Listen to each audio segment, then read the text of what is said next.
That place for you goes a lot to work.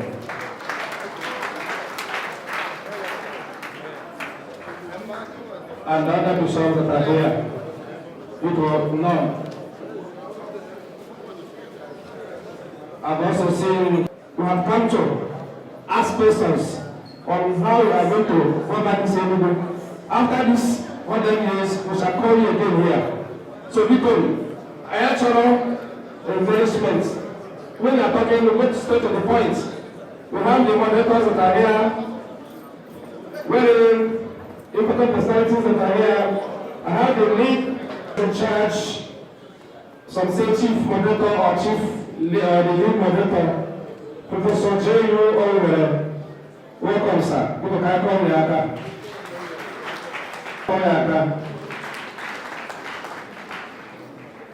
We have Professor Mrs. Obi Omeje. Welcome, madam. So, we are now going to invite our guests to go Progressive God Alliance APGA, the Foreign Minister of Foreign Affairs or Minister blah blah blah. Chief Fred Jr., please, you and the deputy go to the front. You can show them the way.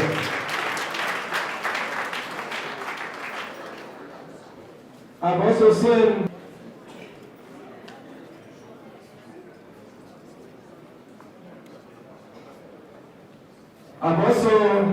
the Guber candidate for the PDP,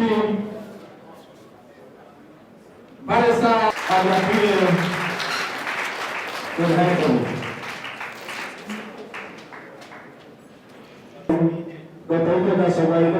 you're welcome. She is Rita. Today is the chairman of Ghost Cathedral, Enugu State. So you're welcome. We are welcoming the Guber candidate for the party.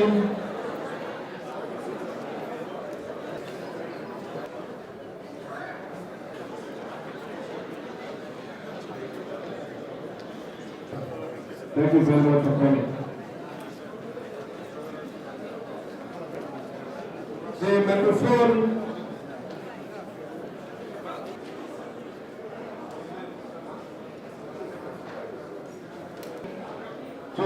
And 11th March.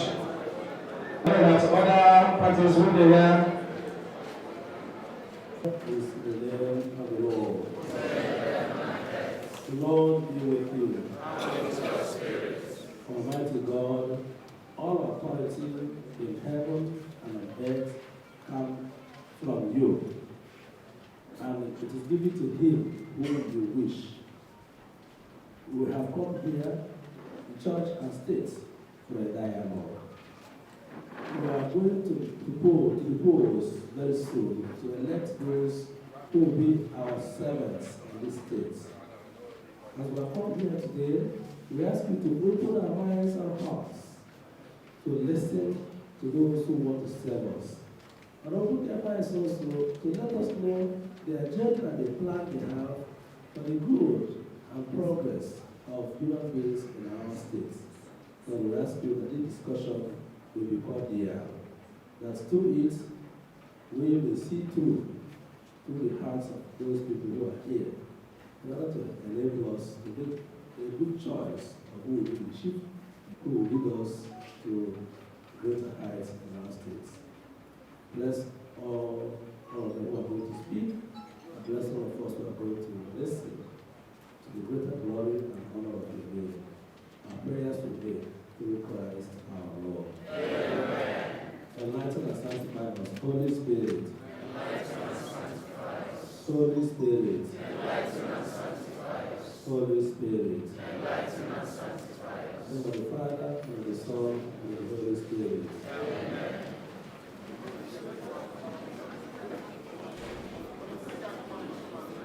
With all our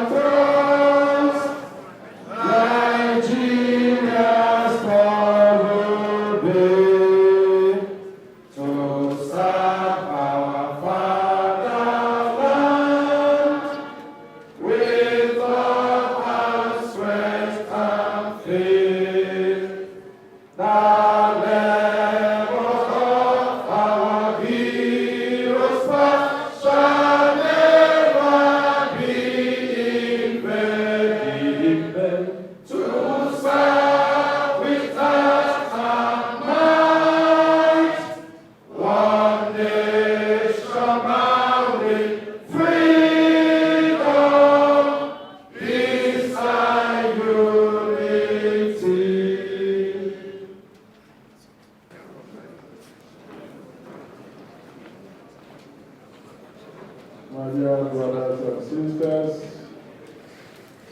welcome everybody to this very important gathering. The auxiliary bishop just prayed and went to another, the Jubilee Cathedral of Enugu Diocese, the Chancellor of the Enugu Diocese, the General Fathers, the Israelis, congratulations professors who are here, congratulations.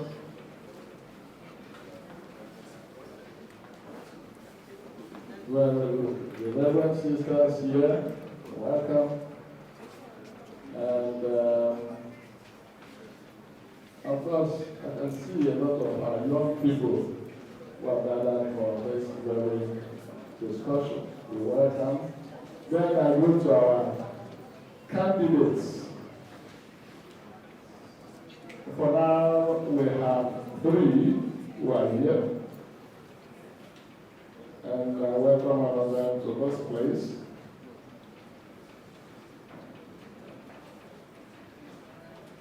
It is a very welcome thing that we have to gather today again, because we've seen a different program on the affairs of governance in our state, Enugu. And I'm so glad that those who came on time. And I think others will see a call. Your presence already speaks volume. Tells us how important and how necessary you find this discussion. And your respect for us as well. Politics is an interesting aspect of the human life. Very interesting. And that is why we normally say that every human being is the fruit of a philosophers will tell us. Because there is need for us to be governed, to be taking care of what towards the common good. And as far as possible, we can achieve this through some political construction that will give rise to leaders. And that is the whole idea of election. Because that's what makes every kind of government that wants it democratic. That the people will say, we want you to take care of us. We shall submit our will to you, and James and Russo will say, submit our will to the leader who gives authority. The people submit their will. Very important. So that is why an election is considered a very important exercise governance. We thank God we have come again, and this since the real democratic dispensation that started in 1999, we've had a series of them coming and going. We've met in this very church premises a long time. I remember as I was then in charge of church and state, we convoked a lot of podium discussions of this kind. The whole idea is for us to talk as a family.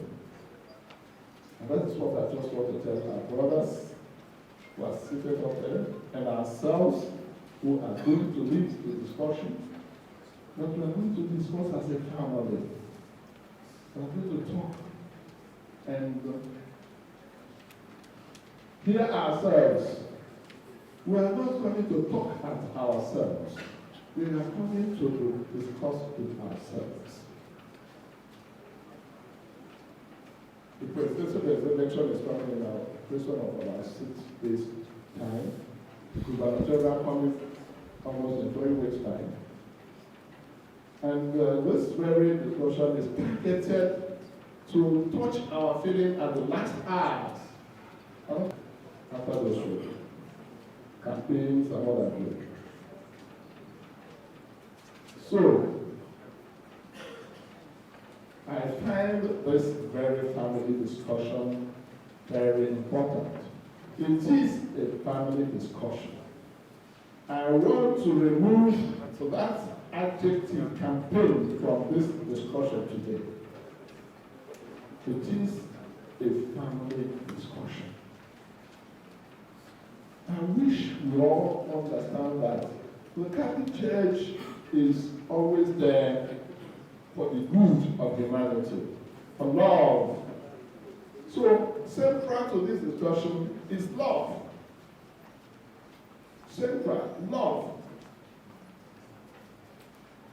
If you're going to show love, you're not going to hurt.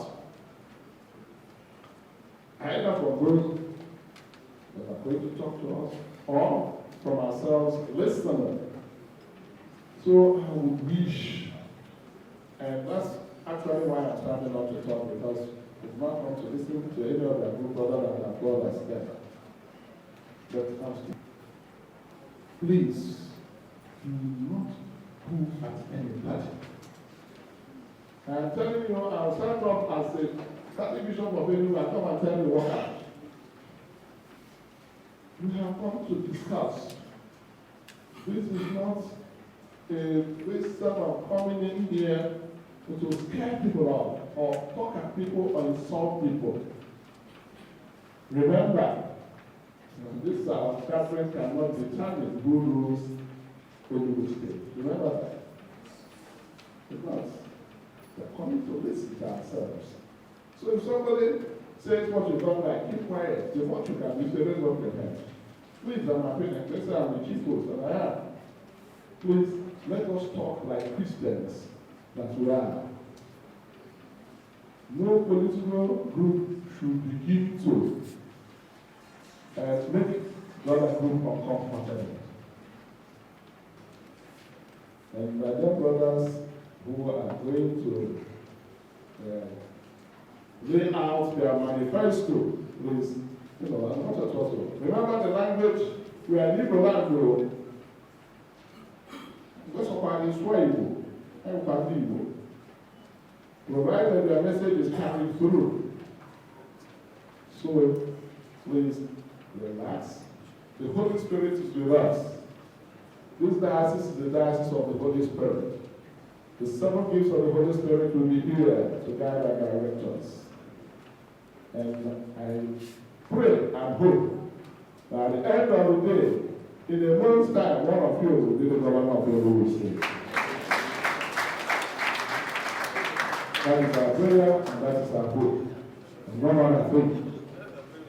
When that happens and one is there, others gather together and work with them. Work with them. You are simply steering over the economic, political, social, cultural vote of this very state. And my wish and my hope is that we be a good captain. May God send His Holy Spirit to come and stay with us through Christ our Lord. You are welcome. Please, I want to ask one of us here. When somebody talks, whether it's right or wrong, please, we don't mind shouting or going. As soon as I call, you can say, hey, please, it's not the right way, like Bishop has said. You can, I hope you have had me. And then the Guber candidate for YDP. Please, I want to ask our press crew here. Those down there are watching. If you can organize yourself, you can move down there behind the moderators so that you get to what you want. I'm blocking our audience. Thank you very much. Dialogue is the key to success in every society. Dialogue is the basis of building a nation, a people. Dialogue solves issues. Dialogue prevents eruption of issues. As our people normally say, we are here to dialogue with each other. Just a little correction. I was not the person who campaigned to this meeting, this gathering. It was campaigned by the people of God, the laity, who came to me, and we went to the bishop together to ask him that this podium discussion, which we normally hold, that he should hold. And the bishop permitted that he should. The aim of this gathering is to begin a dialogue that will not end today, a dialogue that will continue even after the elections, a dialogue that will establish a cordial relationship, that will establish an approachable situation for the people of Enugu State. Through the establishment of this very cordial environment, will continue after the elections to support whoever eventually will be elected through the interventions of the people of Enugu State. Just as the bishop already said, we have been having podium discussions. But this one has this strength that the members who have joined the Politics Commission are not less than 80 now that have joined, and they would like to continue this movement after this dialogue, to continue to dialogue with our brothers. Whether they win or not, whether they don't win, we will continue to dialogue with them and help anybody who may win to rule very well. To be able to tell him, yes, you are doing very well, continue that way. Or to ask him, please, you don't see your back. We are your people. We want to point something out to you. And eventually, through that, there will be development, there will be peace, there will be joy, and well-being for our people in Enugu State. We thank everybody who has come. We thank all our gubernatorial candidates here present, and those who are still on the way, many are still on the way. We are not going to waste time. This is a pure intellectual dialogue. We expect everybody to just be civil, both from the people who ask questions and from our brothers who will be responding to the questions. Our bishop has a lot of things, and the candidates have a lot of things. But we find it very, very important that we have this podium discussion.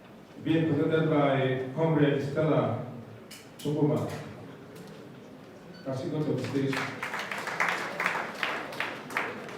Okay, very step. Thank you very much. Yes. This is the time for the residents and the commissioner to talk to us. It's on the way.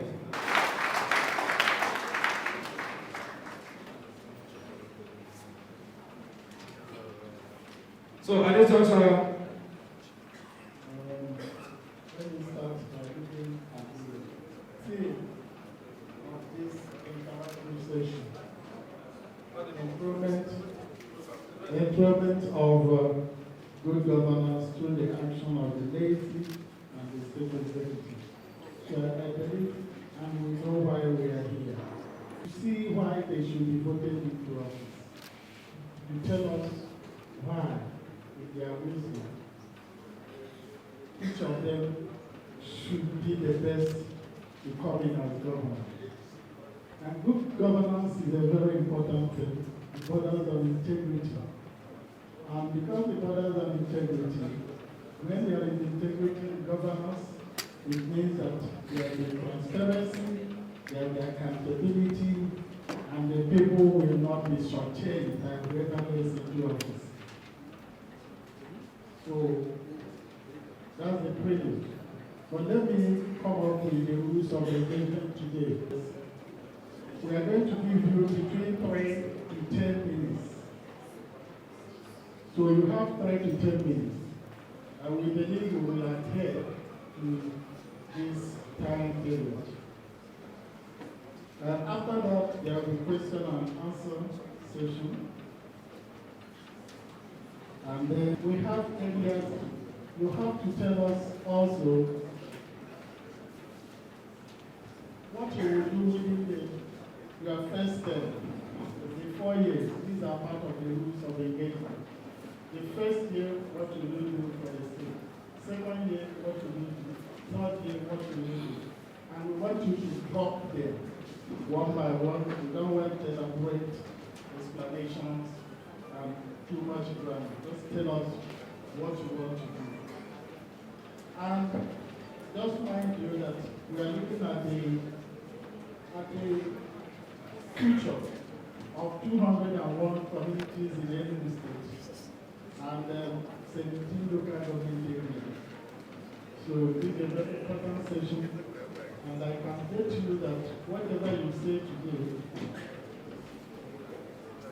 will be asked to actually, when you are voting, whether you actually are following what you promised. So accountability is key. And please note that you are being recorded. Everything is being recorded. So there's no need making opaque statements. What I mean by opaque statements are statements that have neither direction, neither here or there. So just go straight to the point. I want to really appreciate everyone here, the great bishops in the house, the generals. I want to appreciate all the traditional rulers. I want to appreciate my fellow candidates, the organizers of this great occasion. Unfortunately, I came a little bit late.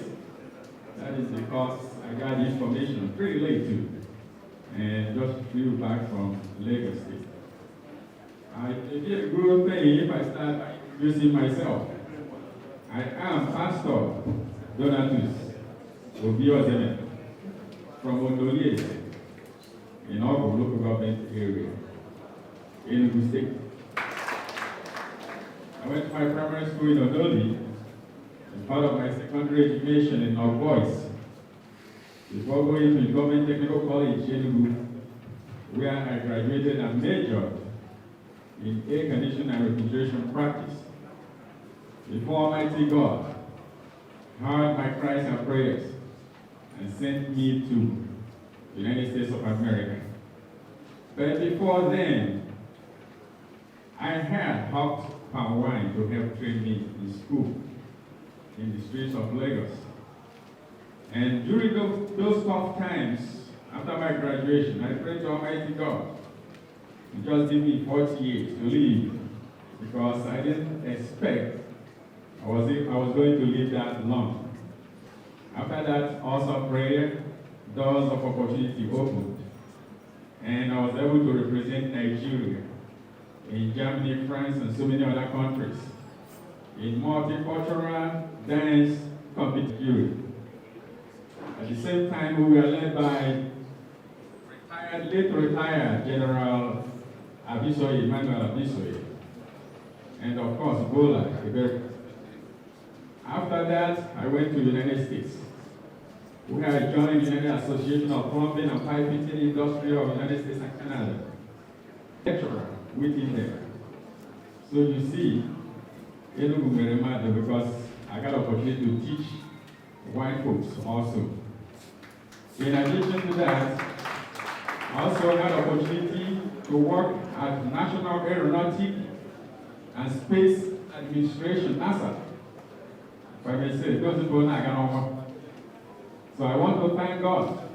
And you can see also that I belong to other societies. I am the founder of God's Anointed Life Ministries, dedicated to touching lives and giving hope. We have toured so many churches in America, and eventually I brought that down to Nigeria, where we started our humanitarian activities.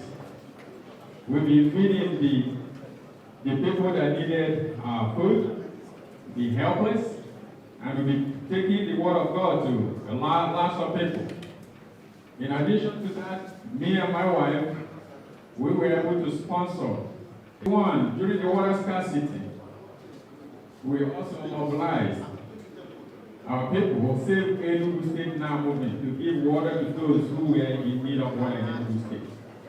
Even though I never held the position in the council in Nigeria, but we were able to do that. Today, we are hosting the whole of Enugu State on our second edition of Unity Cup football tournament. This is the second edition.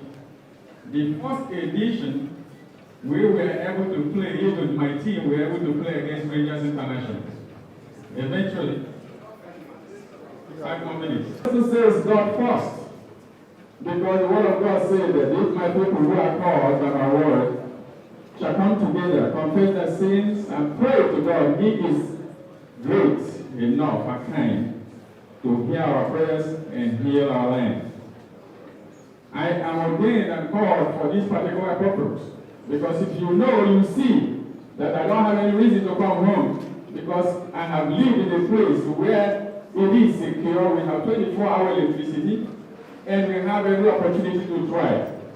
So now I'm going to my manifesto. What I've come to do for the people of Enugu State is that the security in Enugu State is not good. Our lives have been threatened. If you heard of the news recently, it was in my village, Odolese, that they killed somebody.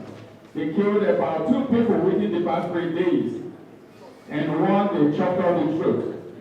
You see, security is very, very important to me. First of all, I will establish a 3-digit number, or 4. In this case, Enugu State is known as 042, whereby anyone that needs emergency services could call. We will establish a unified communication system with a control center, so that whenever you call, you're either calling for security, you're either calling for ambulance, or you're either calling for fire. We will dispatch that to you. Another thing I want to tell you is that my security will be made up of the people, the villagers themselves, because they are the ones that know who belongs there and who doesn't.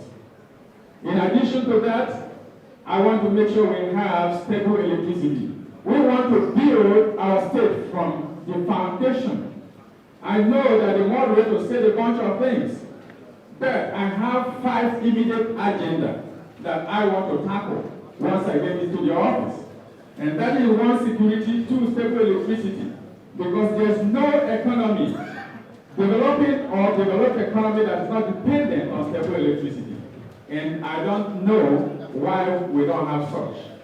Another thing is that we want to create an enabling environment for private investors and public to come to Enugu State by giving them those first 2 things, incentives that will attract them here in a place where he or she is afraid of their lives. We have already started our No Youth Left Behind program, whereby we're encouraging every youth to register. You can register at webyourseminar.com. From there, we'll be picking our youths and we put it to work, while we are also giving private investors the right incentives for them. It could also range from giving them maybe free land, tax breaks, and so many more. Things that will make them come to Enugu State, because Enugu State is a great state. The other one is agricultural development. I want to make sure that we fight war against hunger in Enugu State. So every farmer will be given, if they require a request for it, will be given free loan, so that everybody will join hands for us to make sure that we have enough food supply in Enugu State. The other one is in education. I want to make sure secondary school students, they go to school free in Enugu State. That is how it is done in our area. Not only that, our primary school students will be given free food, at least 1 meal a day, to give parents breaks so they can concentrate on what is more important to them. Please, if your time is up, what will happen is that of course, my brothers on the podium I honor and respect each and every one of you. I honor your achievements. I honor your courage for coming forth. When I was in high school, and you go for the inter-school debates, one of the first things that you do, you were taught to do, was you come out and you say, respected panel of judges, co-debaters, and all the Guber and all the Guber. And when you have finished, you submit that, you address the panel of judges, co-debaters, and tell them that you hope that with these few points of yours, you have managed to convince them that you are the one they should listen to. So, panel of judges, my Lord Bishop, Enugu, it is such a pleasure to be here and have the opportunity to address you. I thank you for your interest in the political process, and I hope it is an interest that will sustain. I also want to thank the church in particular for the sustained engagement in the political process in the last several months.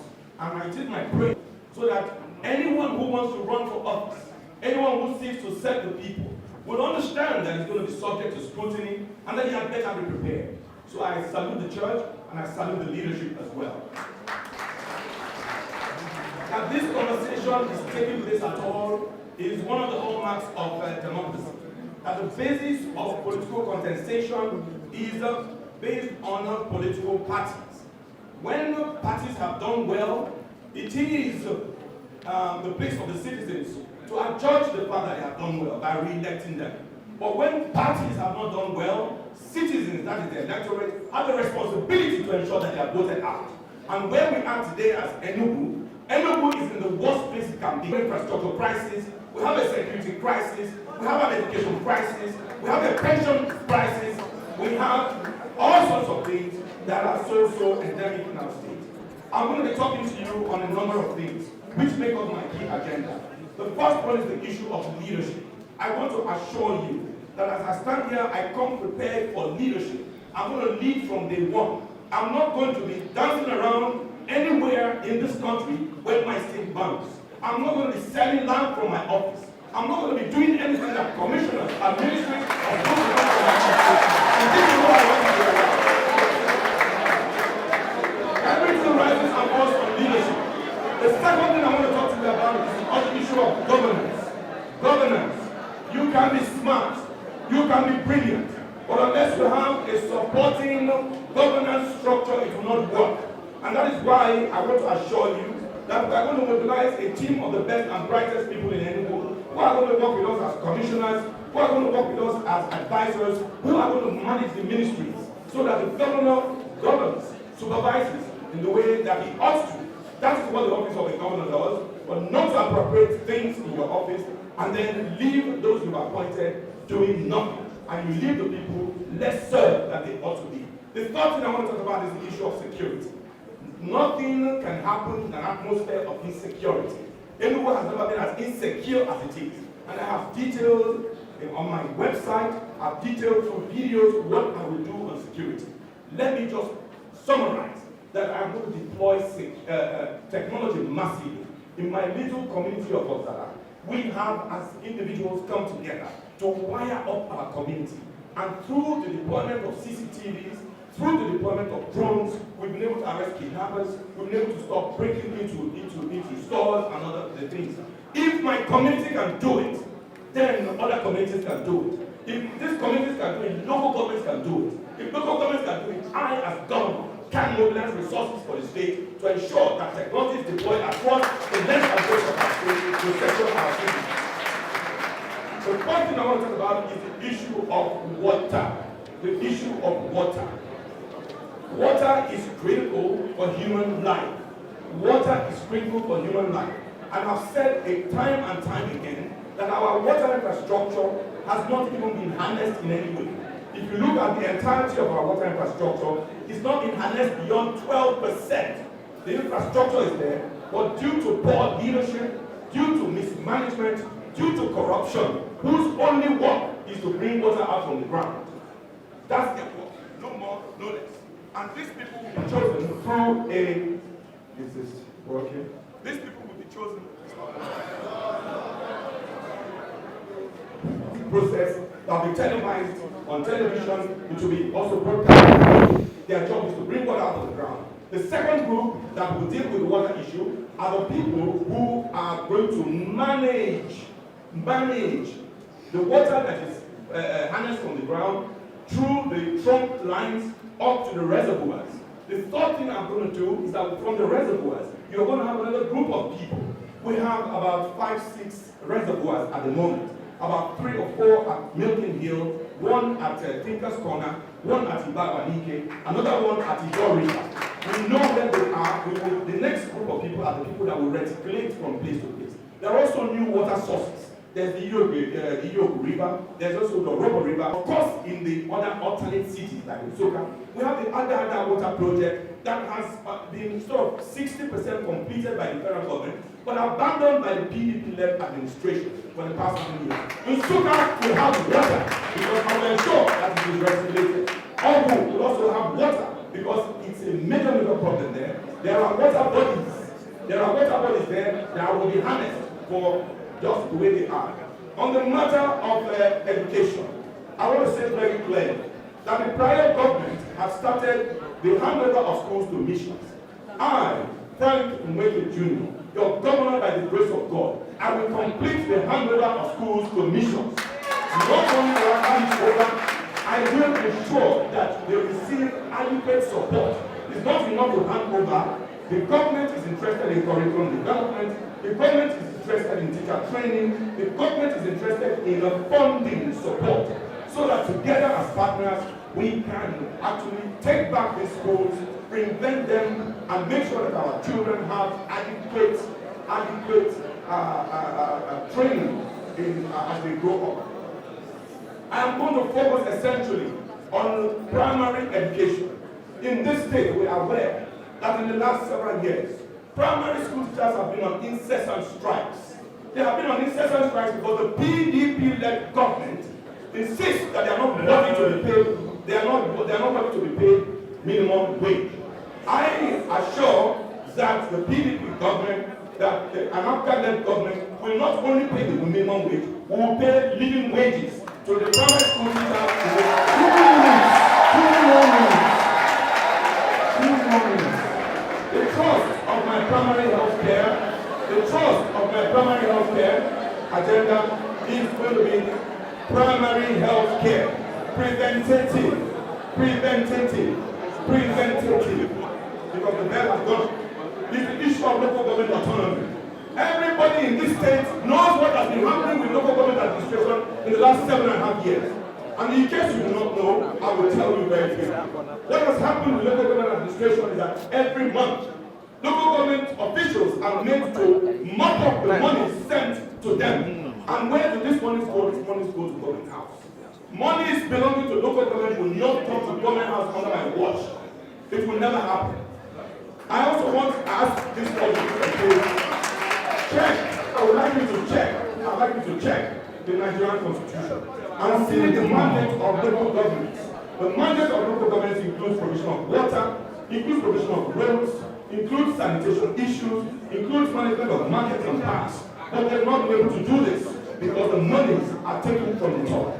It will not happen underneath. Agriculture is an area that I hope I can expatiate on when the questions come. The issue of youth development is an area I hope I'll have a number of areas that are of great critical interest to young people. What are these areas? It's filmmaking, it's technology and ICT, it is fashion and design, it's entertainment, and it is hospitality and tourism. These are areas that we know are low-hanging fruits, and we will focus on it, ensure that our young people get the opportunity that they deserve and have a good life and build a good livelihood. I'm going to expatiate on other issues and the questions from. Thank you so much.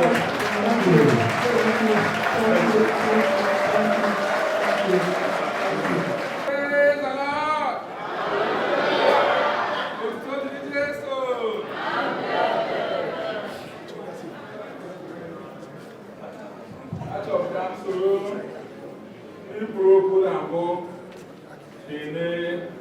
Our Lord Bishops, they provide the platform for this debate. Kelebe my fellow candidates, Kelebe those of them either as invitees or participants or just you're all welcome. Why I should be your choice. In government, there are two approaches. One, you can decide on your own that this is what they want. This is what they want. That is from the top. You put your views, your ideas. Maybe roads, maybe water, maybe lights, maybe whatever. You assume, or you think, or because you have access to contracts, you award without recourse to the people. It happens. The alternate view, which to me is the better view, is the bottom approach. Go to the people. Find out what it is that ails them.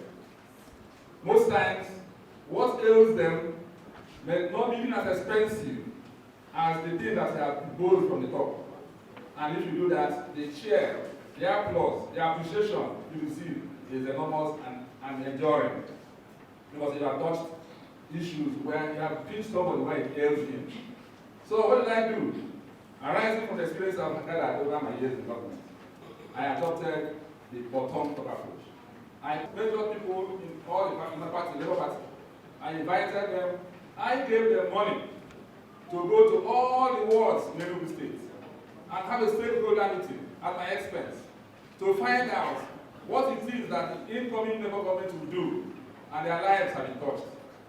You will be surprised the outcomes that will go. I also promised in the course of my emergence on 4th of August that I'm going to tour all the wards in Enugu State. So when I go to each ward, I merge what they have submitted to my visual perceptions. So if you go, for instance, to Lido, they have a road problem. If you go to actually somewhere that you went there this day, they want to be connected to the switch.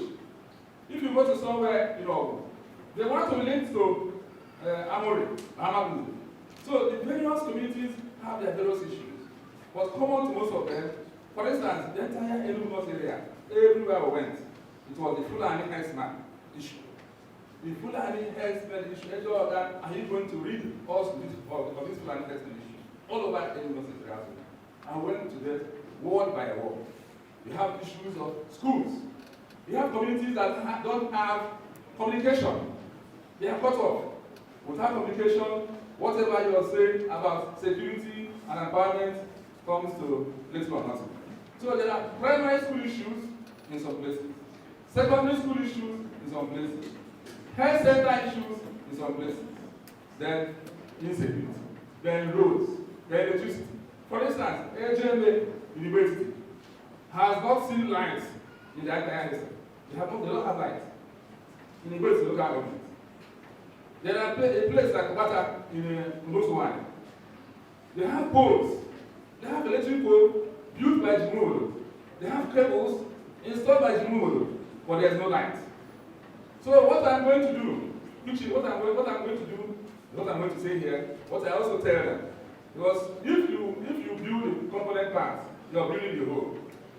So I'm not going to tell you in 1 year we'll do this. What I tell them is this: the budget is available, it comes, where you segregate your demands into health sector, infrastructure, power, telecom, this, that, and apply money, giving equity, justice, fairness, it's a responsibility.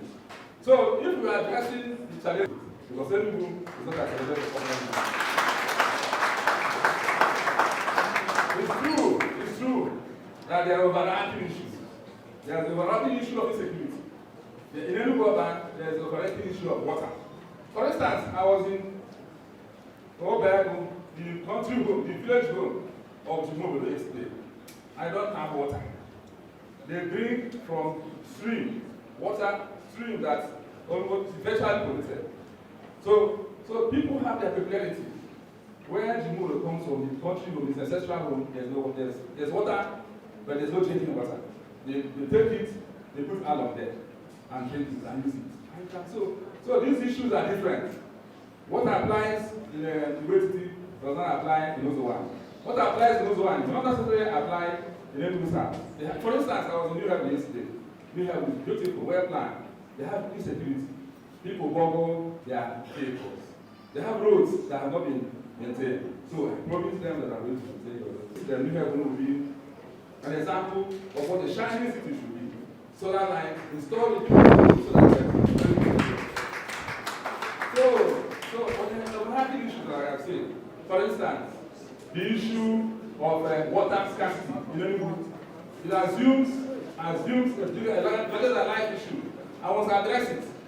I have said that before, and it's interesting that I copied the format. But anybody who follows me knows that I was the first person who said that we are going to disaggregate, decentralize water supply. Even when I was in ESCO, even when I was in ESCO of Jubilee government, I told them that the focus on actually as a source of water supply was infrastructure. We are going to decentralize water, tap water from all the rivers that are in Enugu here, and give out from there. Why you are going to vote for me is because I'm the most qualified in terms of public experience. I've been in service as elected LGA chairman of Isugo, performed wonderfully well. On the records of my performance in 14 became the spokesman of National Assembly, and I stood against Obasanjo's interest in enthroning himself in dictatorship. I fought him, and I established the office of the spokesman of National Assembly. Before me, there was nothing like that. After me, Ayogeze, Ekwemando, Ibeshi were all angling to become chairman of the House Committee on Information. I served President Jonathan as an SA on National Assembly matters. When I left, Jonathan wrote me a special letter of recommendation for work well done. I served 7 years as commissioner in Enugu State. I resigned and went on the radio and said, I'm impeccable. I'm beyond corruption. I'm incorruptible. If you have any evidence, I'm happy some of my school members here, they know my stand. If you have any evidence of corruption against the law, I publish it. I've said it everywhere, and nothing will come.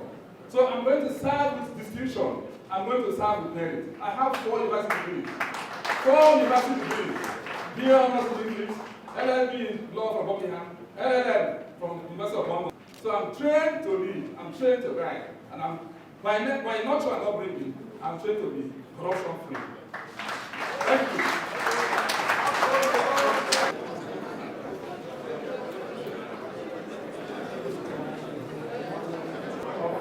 Enugu Diocese.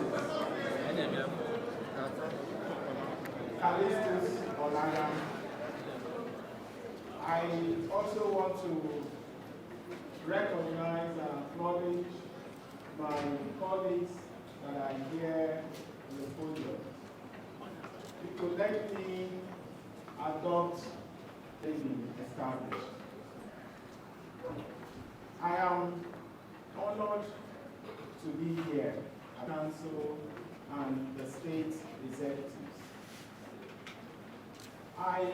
Please permit me to first thank the organizers of this August event.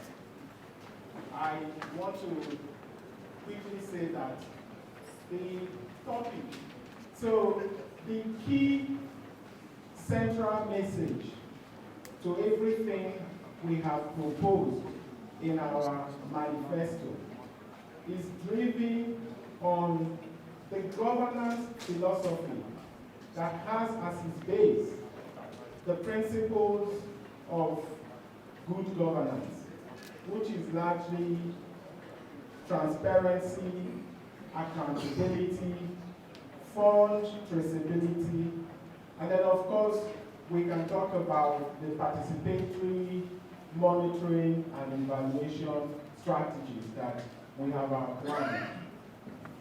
And it is actually the benchmark for measuring the flow of investment to any state or indeed any country is going to be on the basis of, particularly when you're looking at the international financial institutions, the multilateral grants and loans would be on the basis of the things that I have outlined: transparency, accountability, traceability, and of course the rule of law.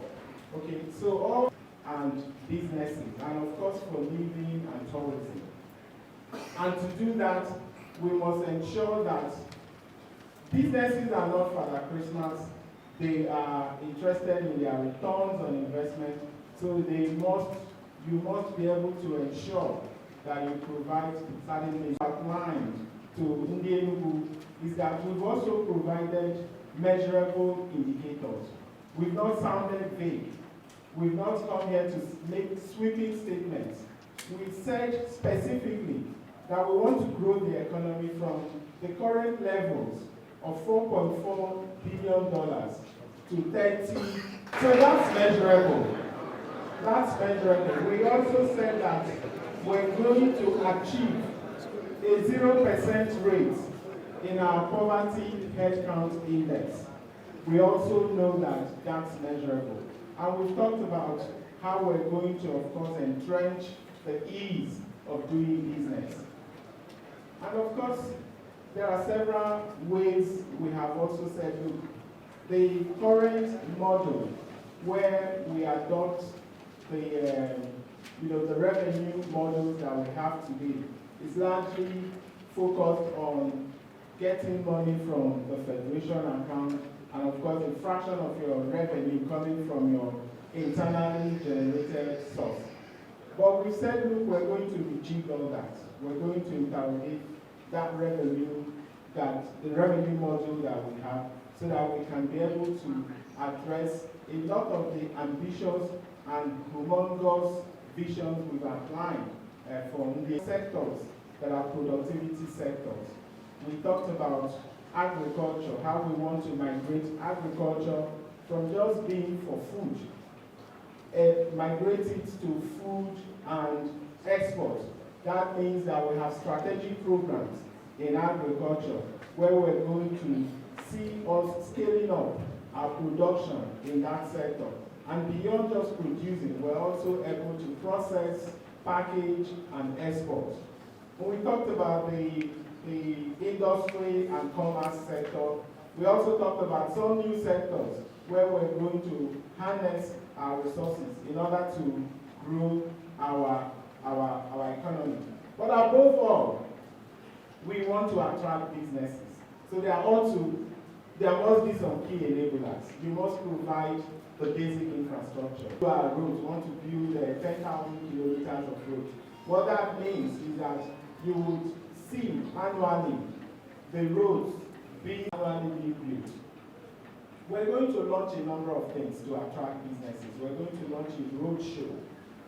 My background, of course, as a businessman, lends itself to these things that I'm talking about. When we say road show, we mean we're going to go out there, seek the investors wherever they are hidden. And we're going to, of course, do certain things to make it attractive for them to come here. We're going to have clusters. A lot of the things we have for Enugu, as you know, our tagline says, tomorrow is here. And that tomorrow that is here for us speaks to, we believe that they are the heroes of tomorrow. And they are the tomorrow that is here. 2 more minutes. We're looking at the emerging future where these young people belong to. And we know that in that emerging future, we want to migrate them to the digital economy, where they play in the space of what, because part of what we're doing today are largely not valid. So we need to be able to create that atmosphere, that environment that will offer them an opportunity to flourish. You talked about specific sector. We have specific programs in the education. In the education sector, for example, we have a program that is called Catch Them Young, a cutoff program, where we're going to expose our kids early child learning. They're able to be immersed with technology, so we expose them to technology because that's essentially what the future is. In the area of health care sector, we have a plan to ensure that we have universal health coverage for our primary, where we guarantee that the community health extension workers are in all these centers. Those that we need to renovate, those that we need to re-equip, we will do all that. In the commerce, which is essentially what we want to run in the Enugu State, we're going to have a lot of ecosystems. So you're going to have a cluster of e-learning. You're going to have industry cluster where you have heavy industries happening. So our objective is to drive this economy from being public sector dependent to a private sector driven economy. Thank you very much. I'm sure I will highlight some of these things at the question and answer session. Thank you. Ndị ụka Chukwu anyị, ndị ndu anyị, deje lụọ, ekupukwe mụ n'okwu m. Ndị mụ na ha na-akenya gọvanọ, that deje. Biko, Enugu North Local Government Area Council of Enugu State.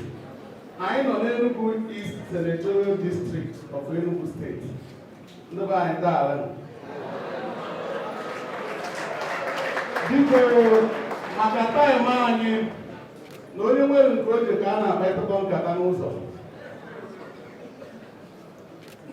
One of the first things I will do in Enugu State is to settle the spiritual problems that have bedeviled Enugu State.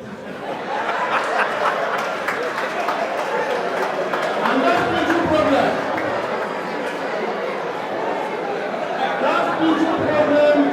is one. Our people that work for the state and retired died without getting their gratuity and pension.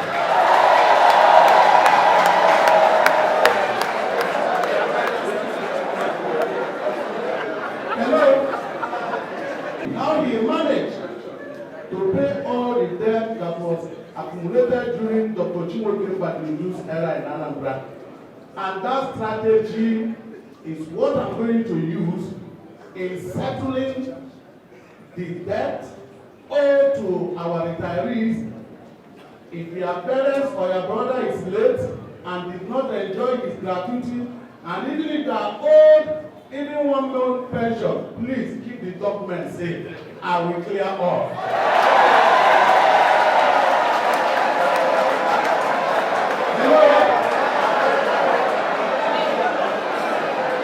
Now, coming to teachers, I was a former teacher. I taught history at Al-Huda Senior Secondary School, Zaria, Government Day Secondary School in Katsina, and Tafa Belewa Secondary School in Kaduna. As a former teacher, I will ensure that I am seeking for an Enugu State and the local government agitating for minimum wage. I will make sure they are all paid.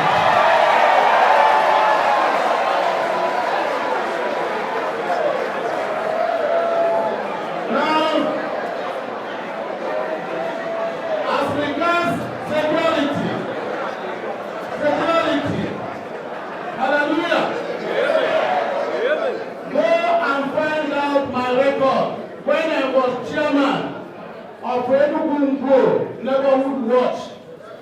Have you ever people heard that they kidnap people at Making Hill? Since 2012 I took over and made sure I clear those idiots that come to disturb our people. I will not say my strategy to anybody, but I want to assure you that the Neighborhood Watch group in Enugu State was going to be paid minimum wage, and the ministry, called the Ministry of Interior, will be established to take care of our security outfit. They will be running shifts, morning shifts, night shifts, and all those areas that they kidnap our people and enter. What are we going to do? Because you know our people are not living in the forest, in the bush. We don't have hunters any longer. Now, we are going to construct a strong road network like that of David Wezuma. Very strong road network to enter all those bush areas. When we enter there, we clear the bush. We are going to go into our natality agriculture, palm tree plantation. Palm tree now for 2 years. 2 years will be done in that. All here I mean, we are going to use all those bush to plant palm trees. A liter of palm oil is more expensive than a liter of fuel. If you have money, if you have money, you can do well using that to get it there. Raw material I can do now on the back. Here na the na kutapia, ndi di kanuna zurezi. Mwepelebe anyị na-azụkwa ma egwu na atụrụ. Ọ ga-adị very useful to us. The palm kernel cake. Ọ dị very expensive. So, na those bush and forest, anyị ga-eme equip our neighborhood watch. Ha na-change 24 hours.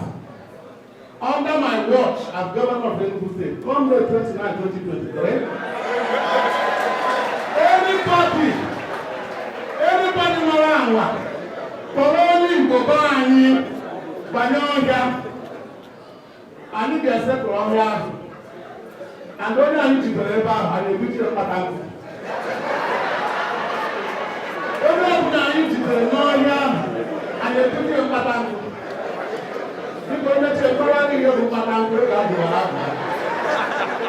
Maka problem a na-enwepụ ijide ndị tọrọ ndị unu ma mee nke a, ije ha nda ụga. Onye president ahụ apụtasị n'ọnya nwabụrụ onye ahụ jide n'ọnya mbọsị a na ya apụtasị ọ dakere egwu and ọ na-adị disturbing. So anyị ga-eji ọhịa anụnwa wee mee palm tree plantation. Then o nwere plantain ọ na-amị isi pụwa. Anyị planticha anya ndị be anya ma na-ejezi Kalaba na Benin eji ebute plantain. Ibe anụnwa m na-agwụ na ama kọsụba anyị nnukwu ego.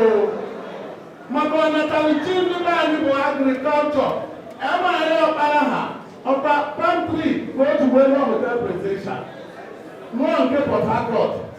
Mana nke Port Harcourt ka na function kwa jekere na nke be anyị dị ebe a. Ọ dị ebe a na-atụrụ nta.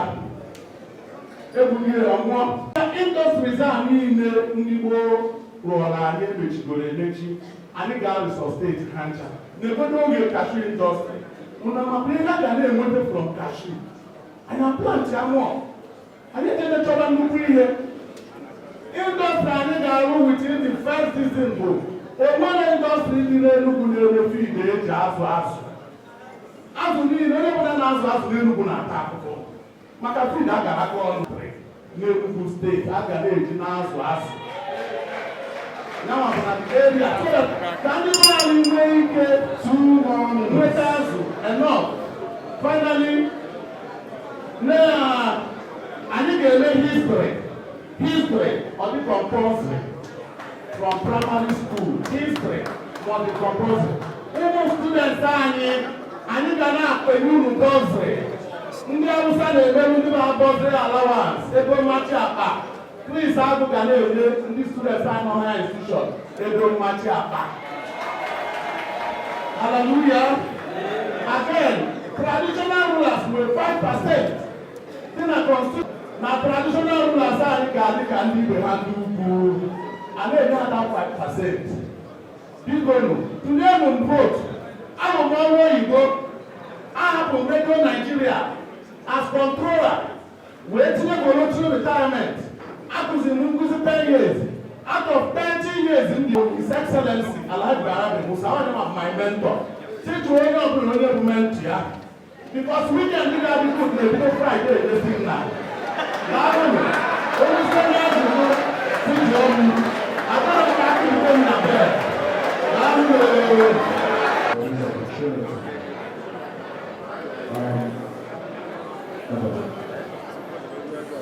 Can you guys hear me? Yeah. Can you hear me? Yeah. Yes. Can you hear me? Yes. Okay, as I said, I'm a youth, so I'm supposed to be able to shout. So I want to use this opportunity to thank everyone here present and our worship, the bishops, and everyone here.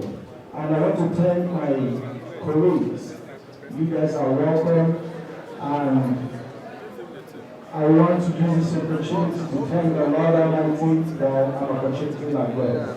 I'm the youngest governorship candidate in this race.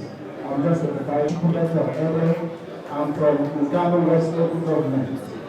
I'm running under the umbrella of Young Progressive Party, YPP, and Special Grace of God, the incoming governor of Enugu State and the youngest governor we will ever have. I will just go straight to the point. As a youth, I have seen that a lot of promises have been given to us. We are leaders of tomorrow, we are youth, we are that. Even the amount to purchasing from to run for an election, we find out that an average youth tomorrow can afford it. So I don't know how they intend us to get there as the leaders of tomorrow. For special grace of God, I'm running and I'm representing the youth. I'm representing our mothers and I'm representing our fathers. Because if the prayer can start going well. So I say thank you mothers, thank you fathers. I'll go straight to my manifesto. I have found out what we have is just one simple problem in Nigeria in general, and that is applicable to Enugu State.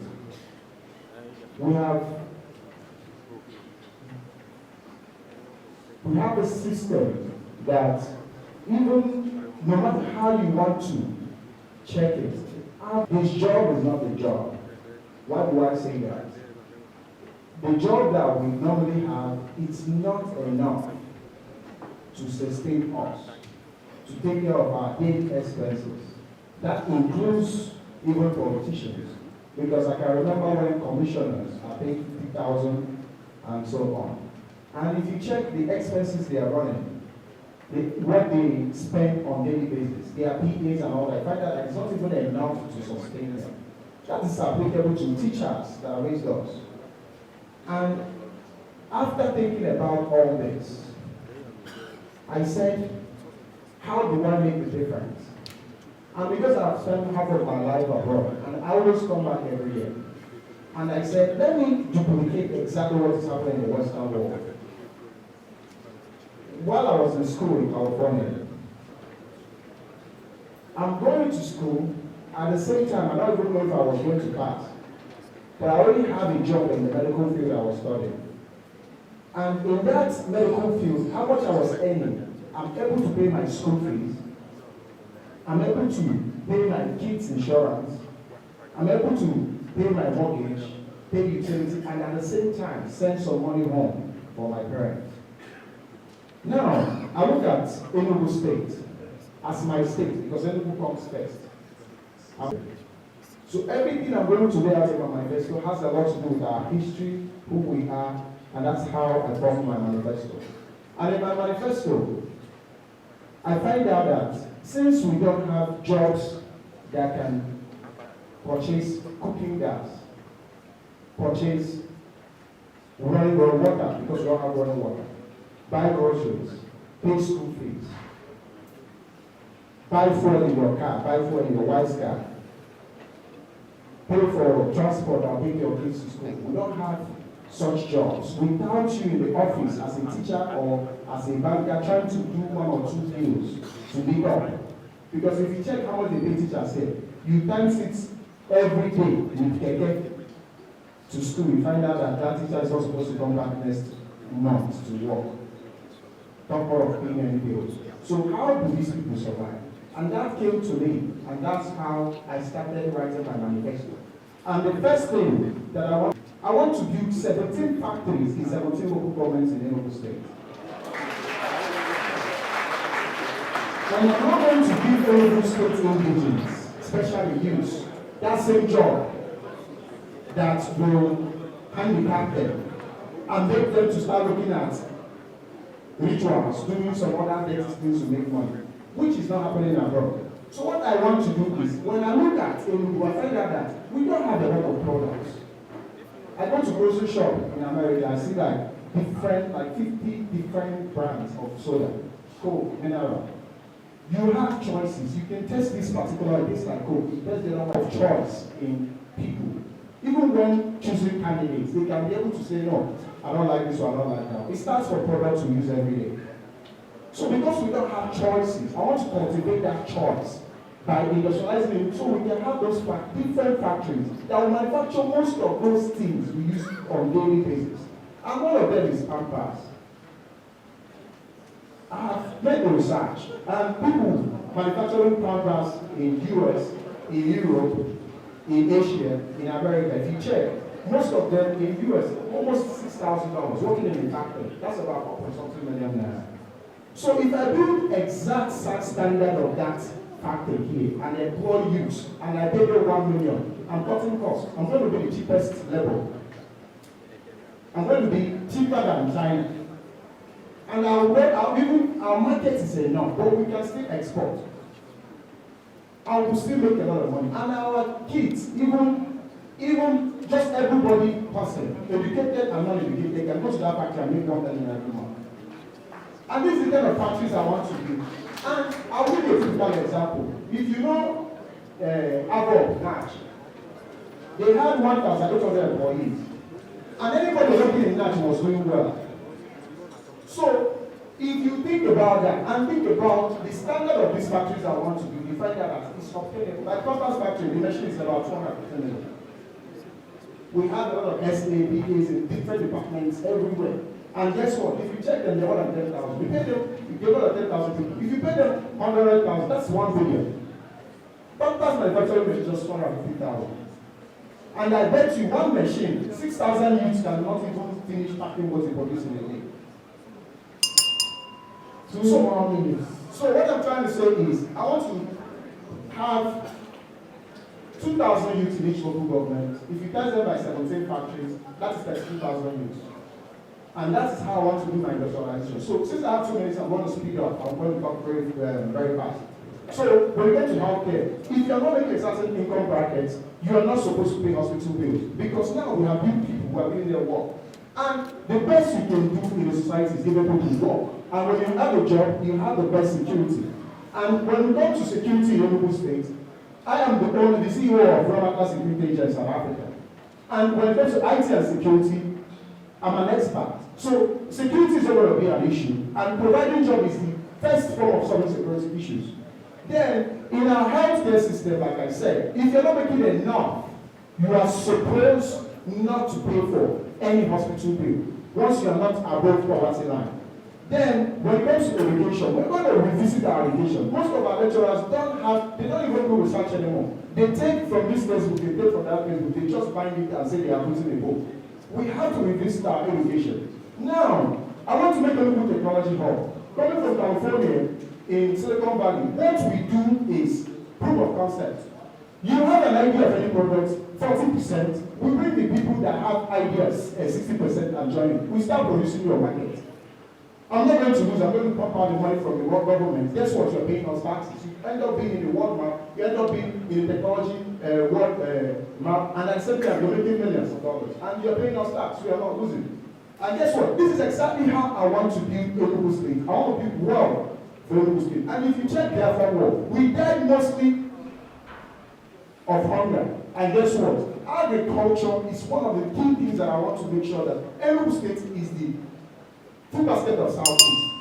Thank you. If you have any question, I have a question on my question. Mama, aka Hello Mama. And by the grace of God, I am a flag bearer on the National Rescue Movement. Just as the name entails, to rescue you to save from danger. And by God's grace, if I'm elected as the governor of Enugu State, that will be clearly seen. Amen. Amen. Let me give you one good announcement. Don't ask me much question on that, but just use your brain. That between now and April, more than 1.7 Enugu DGs will be powered. Between now and April, more than 1.7 Enugu DGs will be powered. And that is the way of creating empowerment for the youth, for the women, for the men. What we are here is to say what we are going to do when we are elected as governor of Enugu State. And by the grace of God, I have seen the core areas. When I run around Enugu State, I discovered there are places that should be road network that will connect to others, so that there will be easy movement. Like as I was coming, I'm sorry for my late comment, I was stopped by go slow somewhere where I lasted for almost 1 hour and I look at it and told my driver, this place must be there to square when time comes. Are we hearing me? So by the mercy of God, I've already discussed with Chinese company that is actually going to make sure that Enugu State will not lack light. I am not telling you what I am proposing. I already finished it, waiting that if it pleases the Lord that I'm elected as the governor of Enugu State, you will see them in action immediately. The water system, the Lord is going to help us. We don't make a promise that we cannot fulfill. Because whatever thing I say here have already been settled, waiting for the appointed time. Enugu State will not lack water. Because there's already an arrangement on the ground to make sure that right from the Enugu metropolis, there will be a water system that will not cease. Gradually, because we cannot do it in a day, we will extend to other towns and other neighboring towns in Enugu. But for the Enugu metropolis, the issue of water will be taken care of immediately. I want also to let you know that we have made arrangement under National Rescue Movement to establish 17 microfinance banks in each local government, so that women can get money with a low income, with a low interest, and they will not pay the interest in the way that if you get money today, in the next 1 month they tell you to return it back. No. You try for 6 months so that they can at least do something, generate money from that microfinance bank, so that you can now take care of your family. Then in 6 months' time, you begin now to bring back the money gradually. And that should be done in each of the local governments. We are living the generation of ICT technology. Take note. If you can see ahead, you will go ahead. We are living the generation of ICT technology. We are now changing to digital technology. And it is based on digital technology. At least 10 digital technology schools where our youth will be fully engaged. Because if you don't engage the youth, they will engage themselves. The reason we are seeing all this kind of insecurity is because we don't see anything to do. You will see what you can do by force, so that you can help yourself. And in our administration, we have brought women. Women will be so inclusive in our administration that 40% have been left for women to join us in the administration. Just like I can start from example, my deputy governor, Mrs. Helena, is a woman.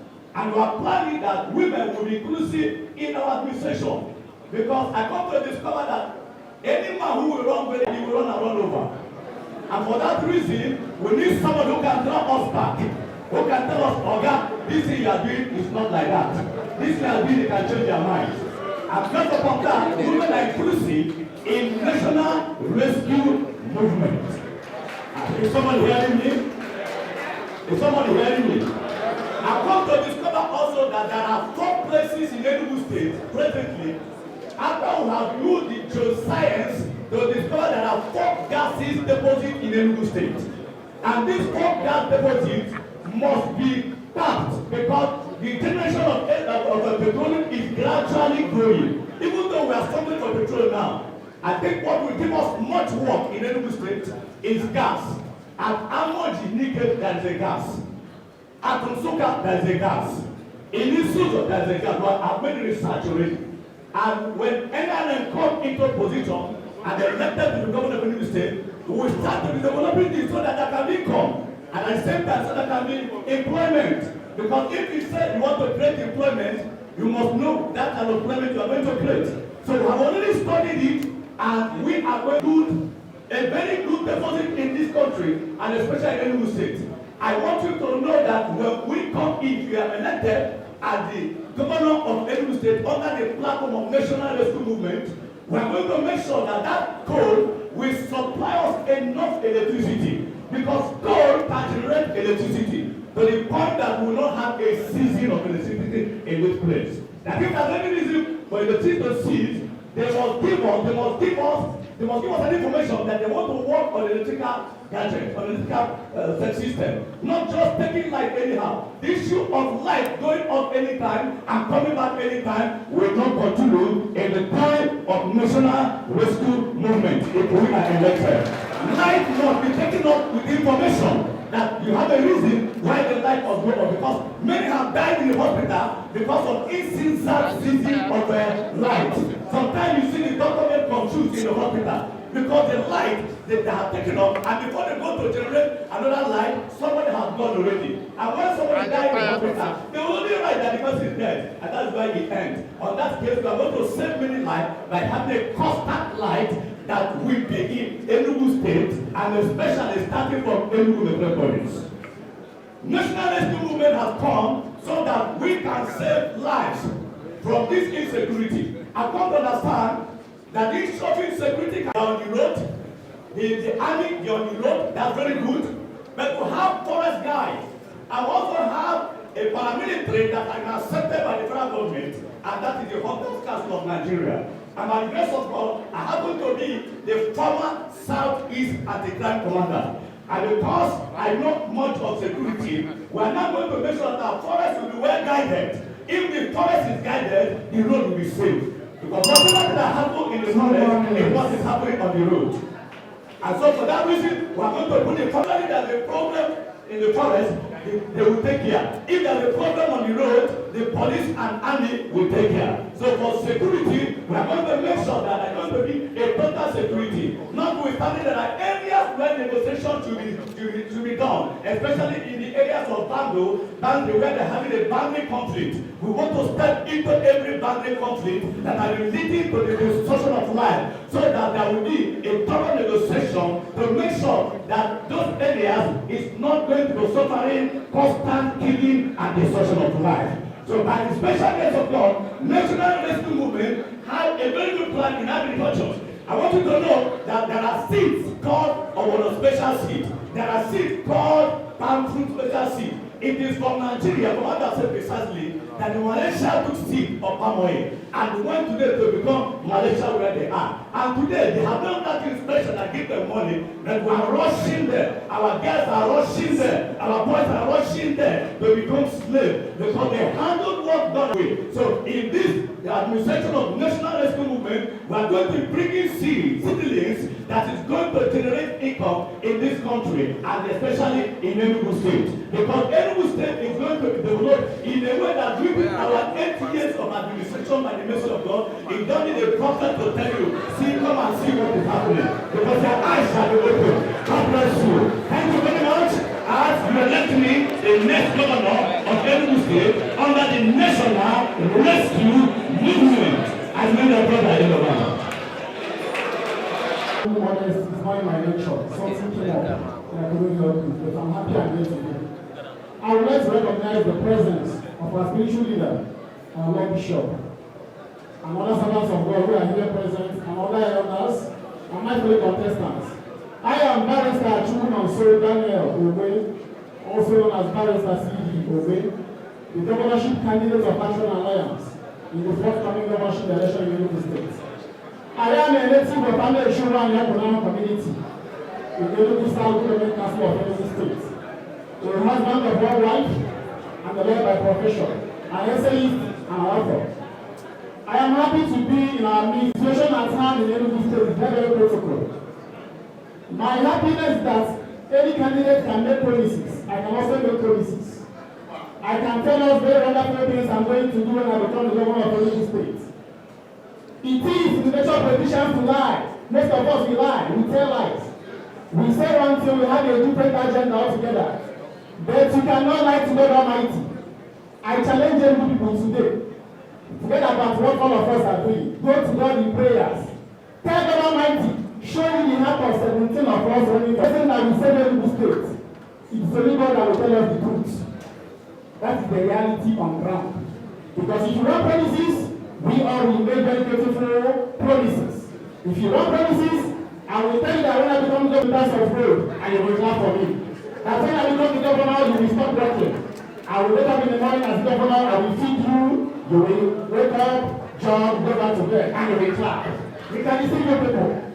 As a matter of fact, I beg you to say that the title of my campaign is Operation Liberation.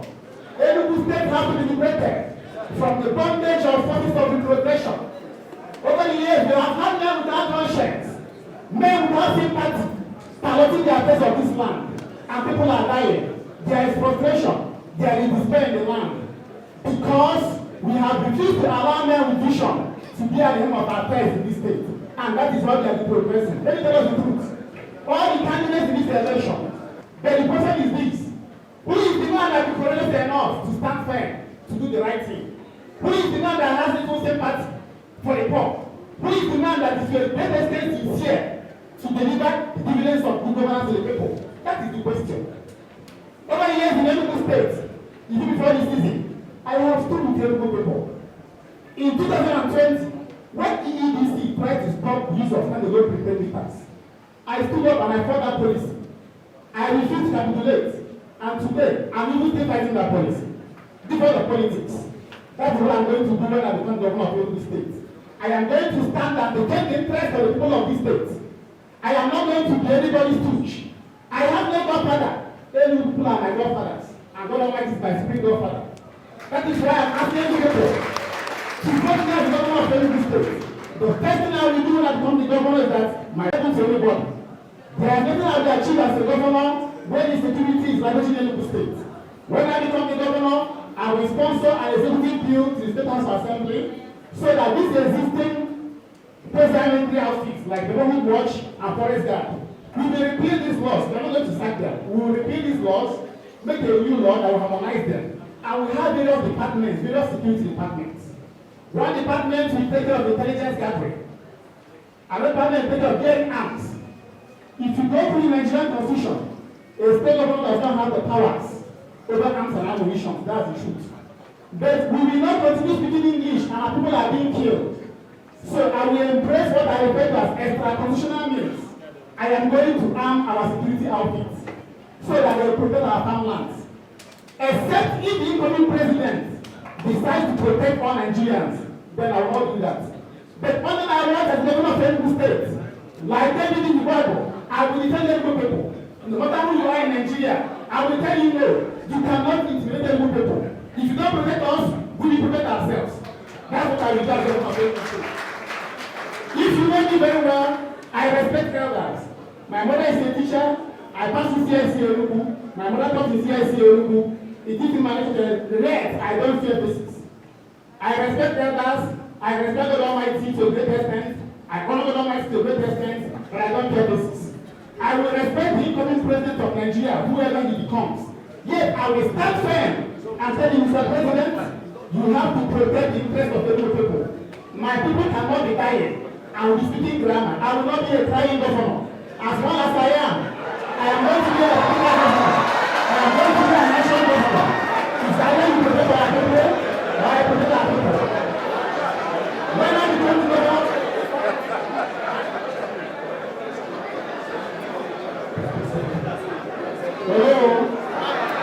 when I become the governor of Enugu State, there are some people who will get jobs because they know me.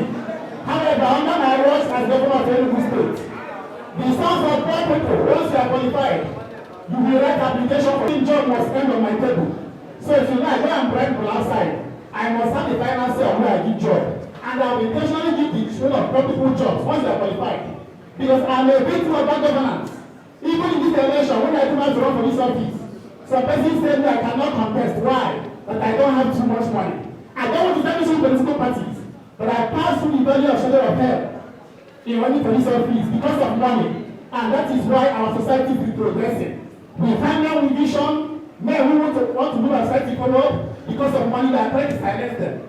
They are looking for us, terrible people. The choice is ours to make. Is that they do what they are fair? The choice is now before us. Either to move forward, to try something different, or to remain with the status quo. The choice is ours to make. This election is very, very critical. As you are going back home, as I say, think deeply about what I've said about Enugu State. Think deeply about next 4 years, the future of this state. Think deeply about the person who will become the governor. What the future holds for this state. Go to God Almighty in prayer. I cannot lie to you. Ask him, Father Lord, who will save Enugu State? Who will make Enugu State great? Who will make Enugu State to the guardian of all nations? all states in this nation. I can tell you without standing in modest that I am in this race to save Enugu State. I am in this race to serve. I don't want to start making much, I will do this, I will do that, I will do this. But perchance, if you want to test my intellectual acumen, by the special grace of God Almighty has given me the brain to govern well. And the proof is this. I am an essayist. I've written series of international essay contests which I won. In 2011, I emerged overall in a worldwide Center for International Private Enterprise Essay Contest, organized by the United States Chamber of Commerce. For you to read that essay, you have to use your brain. By the grace of God Almighty, I use my brain, I wrote that essay, and I emerged winner. The National Education Agency organized this contest. I emerged one of the winners. The first Sky Bank organized this contest. I emerged one of the winners. In this Enugu, to compel Enugu State to install a standby generator, functional standby generator in the court premises to ensure easy adjudication of cases. And today we are enjoying it, and people are benefiting. Finally, brethren, this election, with due respect, should not be a jamboree.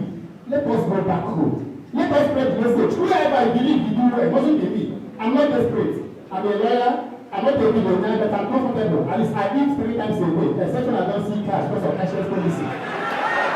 Whoever you do better, you do better. I'm not interested. Thank you very much.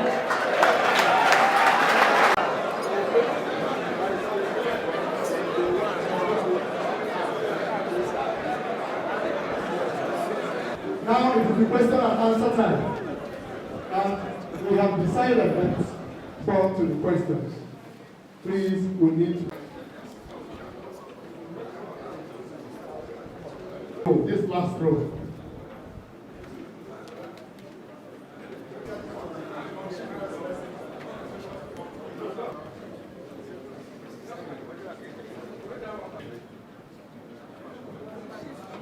Administration of CFO or use of assignment to be done online and with confidence. Secondly, I want to also know your plan in supporting the investment in ensuring that the judicial system works effectively. For instance, in organized crimes, in the high court divisions, there are various divisions: family and public, criminal division, commercial division. In the commercial division, there is what is called fast track that deals with commercial matters above 50 million or a certain threshold.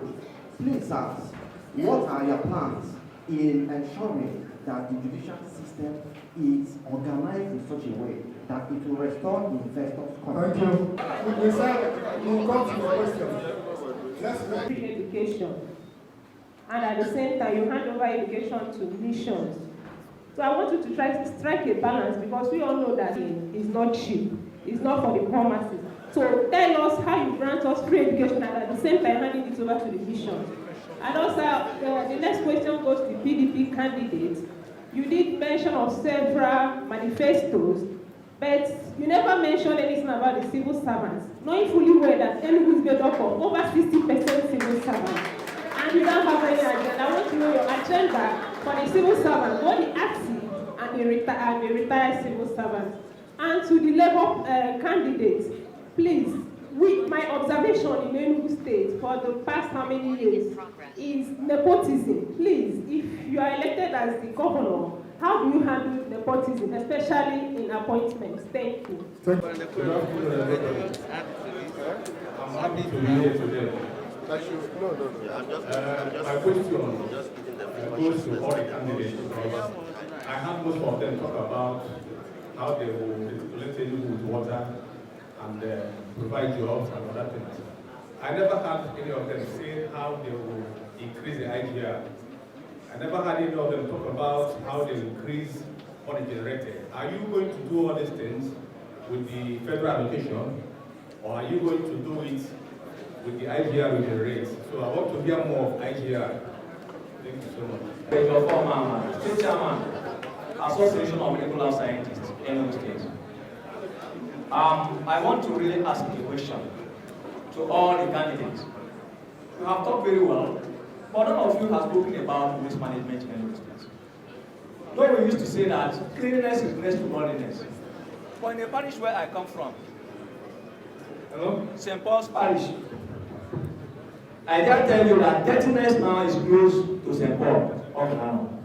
If you doubt it, go behind St. Paul along that street and find out how dirty that area is. How are you going to manage it? It pains me that most occasions, what is happening to my I think I have a lot. So, in most occasions, few people are bearing the brunt of waste generated from various houses in Enugu. If you go through most of the buildings in Enugu, a typical example is people are building close to the waterways, and nobody has spoken about it. If professionals are used, in all these projects we are having, you find out that in the end, our city will be well developed and well planned. And also, we should know the health implication of not managing our waste very well. If you are coming down from 9th Mile, it's always an eyesore. I have another question, but due to all finally, I want to direct my question to His Excellency Peter Mba in a very, very sincere and fair words. Criticize the failures of the ongoing administration of your party. If there is any, ask question. Question number 2 is this. I have cast my vote. I want somebody to give me an insured assurance that when I get to my polling vote or my polling booth on the day of voting, I will not be molested, I will not be shot, and if any of these incidences happen to me, who do I hold responsible?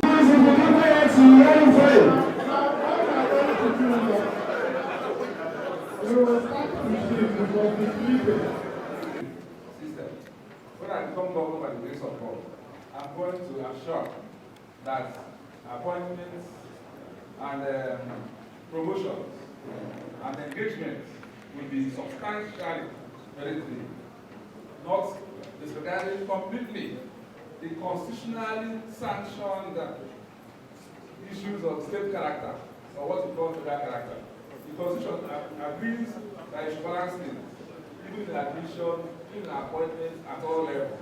But we are also going to gender sensitive. We are going to use the relevant laws of Nigeria, but also journalism and law. And merit is the key issue in journalism. If you don't write well, it's obvious, you are out.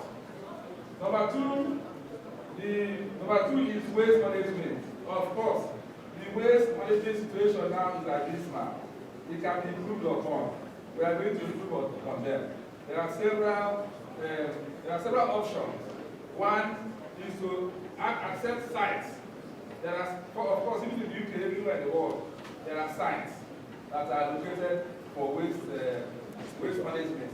And those sites are also areas where several interested parties come to isolate what they need for waste recycling and this and that. We're also going to encourage waste recycling. Even as commissioner and personal individual, I encourage waste recycling. At Boloba, there's a young man who recycles waste. I encourage it. So we're going to make sure that centers far away from civilization are used. We are going to use the latest technology, rest of vehicles, to movement of waste to be established and acted upon. And officers, specially appointed to direct, not punish what the water management issue, but they don't operate in the Enugu State. So we are going to make sure that discipline is enthroned in the way waste are disposed and managed. People are building close to waterways, very bad. I noticed it myself. And there is a setback. There's a setback that the law recognizes for buildings along waterways. It is obeyed in breach in the Enugu State. It all boils down to leadership. People see what is not good and close their eyes. 1 more minute. Voter protection against insecurity. Correct.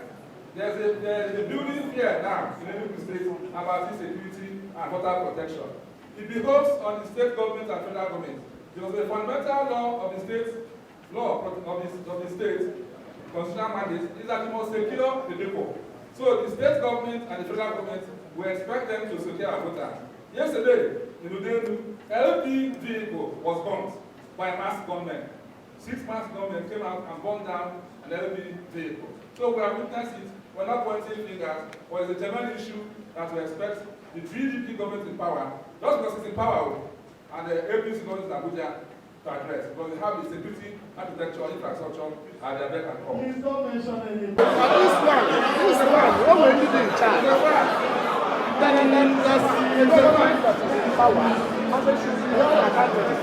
Oh, now you are distracted. This man, you don't know how to moderate. Sorry.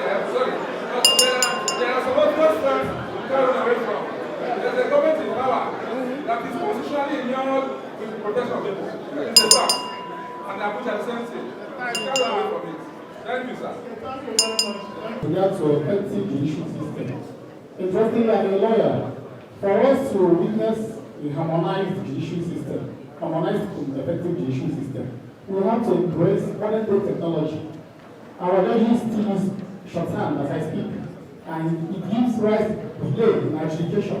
But if we employ a series of stenographers, for instance, stenographers, then to great extent, cases will move on at a very faster speed.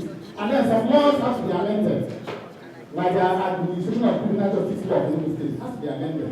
So that this idea of magistrate courts declining jurisdiction and people being remanded and proving custody based on crazy allegations, it should stop. So I have to sponsor a legislative bill to curtail that. So by and large, I'm a practicing lawyer here in the Enugu State. I know the challenges, I practice law, I know the politics of courts, and I know how to address it. Then the person also asked a question about land administration. Of course, I think all is well with the land owner system in Enugu State. The Land Use Act is very clear on that. That the governor is a trustee that holds the land, for the benefit of the state. I think crisis is coming up because of the belief that maybe the government over the years have not been getting it right, that lands are being acquired for late overriding public interest, and they end up being given to private individuals. I'm not going to be a land, I'm not going to be dealing unlawfully in lands as a person, even as a lawyer. So I'm going to be firm. I don't have much love for that, but I don't even have any. I'm going to be firm. I rely on the Land Use Act, the place of developing Enugu State. So I will enforce the laws. The laws are already there. Once I enforce those laws, land issue will be addressed. So it's all about that willpower to implement the relevant laws we have present in Enugu State. Once we do that, land issue will be addressed. Yes. How I will raise money to execute the projects I will carry out when I become the governor of Enugu State? First of all, the internally generated revenue. It will show you to know how much you do from the riders every day in Enugu State. But I believe, it's my own opinion, I believe maybe the entire money is not being sent to the government of the state. Maybe the money is being used to settle those who are still doing political season. I said maybe. But when I become the governor of Enugu State, the ones we have so far will become, will be that managerial ability to use the ones we have. Because believe you me, if you should start using the money we have presently, if you should start finding this way into private coffers, our AGR will increase. But I want to embark on sports revolution in Enugu State. I had a private football club. Sports is a gold mine. I'm telling you the reality. What we need to do is to repackage it. Some years back in this country, we were drinking pure water. All of a sudden, some people came up and produced sachet water and bottled water. So we have talented footballers, basketballers here. Now, I don't believe in brain drain, which we know what brain drain is, sending our bright people, our bright talents outside the shores of the country. However, when I become the governor, I will touch the sports sector of Enugu State, so that while I concurrently develop sports in Enugu State. Thank you very much. Are we happy with insecurity? Are we happy with the harassment? No stable electricity? Joblessness? Hopelessness of our youth? Criminality? Well, that is the reason why we are here. Now, I want to really appreciate the church involvement. You know, the word of God says in Proverbs 29 verse 2, that when the righteous are in authority, the people rejoice. And this is the time. So, great bishops start getting our men, the ministers of God, to start getting involved in the administration of these states. In addition, I want to let you know that currently, I want to make sure that everyone is represented also in my administration. Currently, my deputy governorship candidate is a woman. And my party is the only party that has a woman, APC as a woman as the chairman. And then I want to really appreciate the questions you've asked so far regarding to investment and job opportunity. Like I said before, I am probably the first person who can produce that kind of opportunity for the people of Enugu State. Because all the billionaires in overseas, I can easily get to them. You see, because I live there. In addition, I said we are going to make sure we create the right environment for investors to come and invest in our state. And that starts with, first of all, security, stable electricity, because if you go to somewhere like APGA today, about 90%, let me not exaggerate, 80% of all the structures you see in APGA that is not owned by the government, who own them? Who own them is a question. Is it not our people? So we want to make sure we create the right environment here so they can come back and let's start building our place. Again, I said we already started a No Youth Left Behind program, which we are encouraging every youth to make sure that you register in that program. Because from there, we will reduce criminality by giving our youth the jobs they need to succeed in Enugu State. Praise the Lord. Well, like I said again, I wasn't asked so many questions, but I want to assure you that my job and my vision for the people of Enugu State is to take our state from being at the bottom GDP, which is at 34, number 34 out of 36 states. We want to make sure that we take it back up to number 1. And with every one of us joining hands together, I believe we all can do it. Thank you so very much, and God bless every one of you. I will address these questions very, very quickly. Somebody spoke about plans for investment. I want to say that money will only go to where it is welcome. And money will only be welcome in a place where you have the right policies for different sectors. Money will only go to where there is water. Money will only go to where there is security. Money will only go to where there is talent. Enugu has talent. We have our young people. We are the only state in Nigeria that has about 20 institutions of higher learning and that produces about 40,000 young graduates every year. We have an abundance of talent. But businesses will not come because of insecurity. Businesses will not come because of lack of power. Businesses will not come because of the poor operating environment. Businesses will not come because of corruption and bribery that is sought and asked and extorted. So, for investments, we will have to fix these issues and we have to aggressively market our state. I have the privilege of implementing the House of Africa project for Nigeria when I was Minister for Information. Enugu State is one of 36 states in Nigeria. It is a piece of cake. In terms of GIS, the Geographical Information Management System, I'm really happy with the gentleman who brought up that question. That is the best way to resolve the brigandage that we have witnessed in the land management system in Enugu in the last 7.5 years. This by deploying technology through geographical information management system, that is the way to resolve it. The other thing that must be resolved is the character of the leader, the greed of the leader. What you need so much land for. Why do you betray the trust of the people? Why do you appropriate these things for yourself? The Bible says that, you know what, all is vanity at the end of the day. The land assets must be deployed for the use of the people. And that's what I'm going to do. Judicial system is one of the things that you must, judges are poorly paid.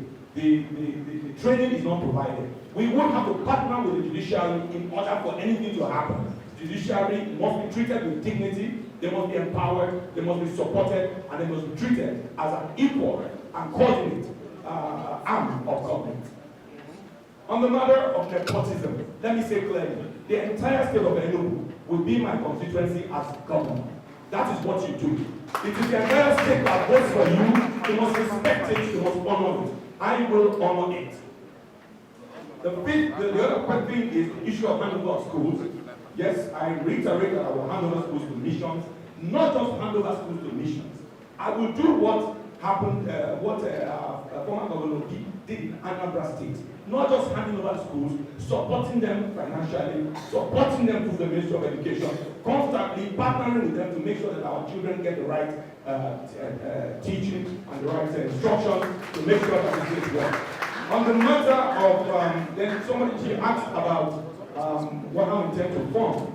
I would like to reassure that I will provide free education at the primary level. I can guarantee that now. Here, I reiterate it, don't meet up. Primary education. I think you are mixing up what I said with what my other colleague said earlier. The big thing I want to talk about is somebody asked about funding. Fantastic. I must have time to tell this congregation. Currently, this state is indebted to the... With regard to the land tenure system, as you know, in our manifesto, we specify that we want to ensure that it takes you just 7 days to process your C of O. And that would happen only because we're going to deploy the geographical information system. So we're going to deploy that. And the reason that is so important to us is because if you look at the core indicator of the ease of doing business, the ease of registration of your property and the ease of ownership of that property is also a core part of the sort of businesses we want to attract in the state. So we're going to do that. And that also speaks to the next question. But I will come to the question on investment because there's some interlink with that. Your next question on specialized courts.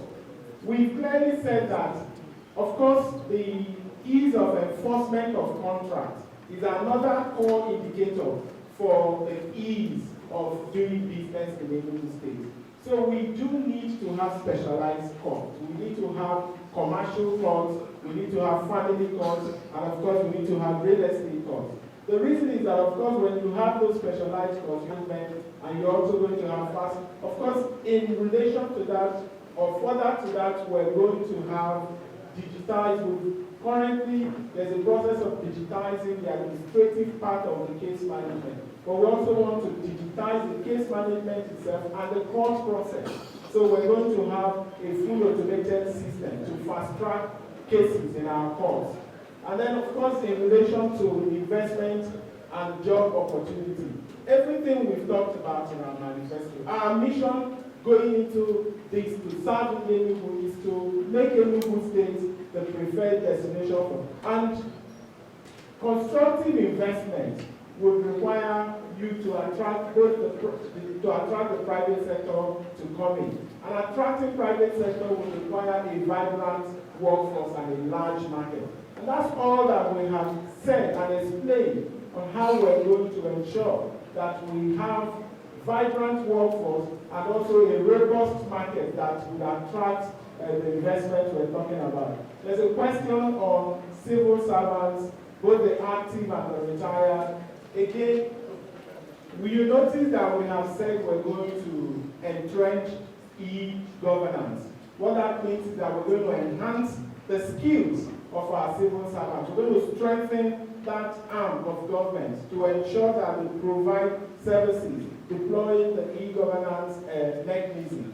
And what that does again, of course, is, I'm sure when we talk about the case of retired civil servants, we do have an appreciation and understanding of the legacy debts with our retirees. And we have also ideas, creative ideas on how to defray those legacy debts. But going forward, we're going to also introduce the contributory pension management scheme so that we will have no debt whatsoever going forward. But we're going to freeze whatever the debt size is now with respect to our legacy debt. And of course, because we're going to engage or enroll in the contributory pension management system, we'll have to find funds from the PFAs to defray those outstanding legacy debts. Or Kogi or Jubilee or somewhere, you build a modern city. You don't even need to build much.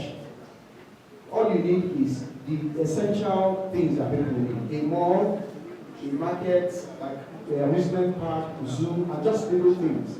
and just beautify it. Maybe 5, 6, 10 skyscrapers, and that's it. And people will start moving there. It's going to be another city. Then you do the same thing in other places, and you see what people will come in. And why is people not going to come in? It's not because of we have different cities. In my manifesto, I said I'm going to have an open door policy where you can track whatever that comes into Enugu, the itinerary that comes into Enugu. You can follow it from where it starts to where it finishes. And I will give you a chamber that is going to be sponsored by the governor, the government house, to actually accompany you and challenge cases when you see loopholes.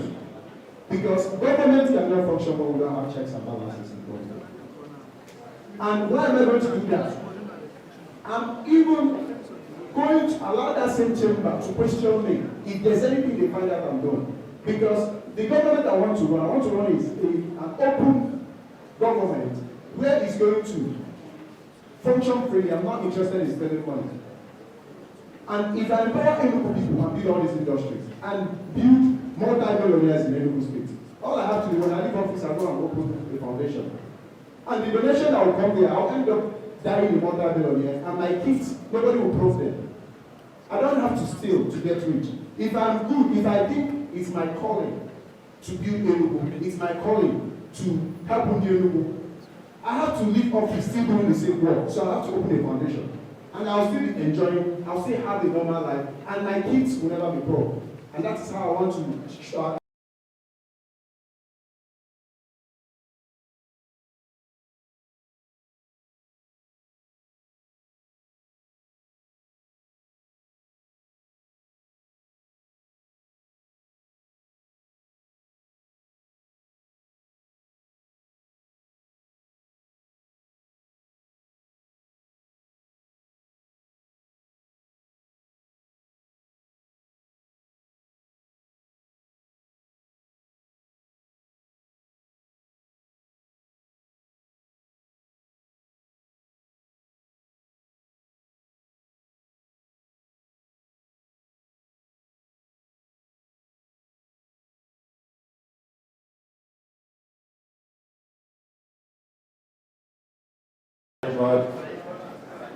My name is Reverend Father Victor Eze, Parish Priest of Our Lady of Emene and the Dean of Emene. I would like to ask 2 questions very quickly. Number 1, can the candidates here present commit to us that you will support whoever wins the nomination, and that the person who wins the election, and that the person who wins the election will make use of the abundant talents that I see on this stage to govern Enugu State.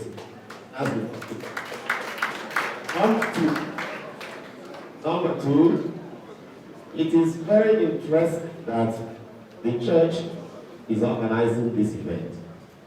A few weeks ago, the church also organized this kind of event in summer. Cognizant of the fact that the church is part of the civil society, members of the church, the clergy and the lay faithful, state, your state, how do you factor in the church specifically in your budgetary allocations? If you allocate resources to various institutions and departments, namely educational institutions, health institutions, even entertainment and sports, these are, of course, important departments that deal in the main with the physical well-being of the citizens of the state. If you officially allocate funds to these departments and more, what do you think about doing the same to an institution which exclusively deals with the spiritual well-being of your citizens? So, in summary, your future excellencies, can you commit here to adequate state attention and resources to be allocated to the church in your budget, not just by way of charity or estaco, but officially? Thank you very much. Also, Pastor Lanike, the Deputy Director, Ikwani Ketinari, CMO. Your Lordship, I thank you for bringing a thing like this here. I am coming to my question.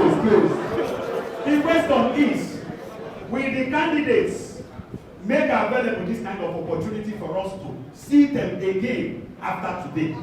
Supposing the person wins, if you call him, the number will not be going any longer. Now they are here because they need our support. When they win now, you will reach them, you will see them, you will touch them.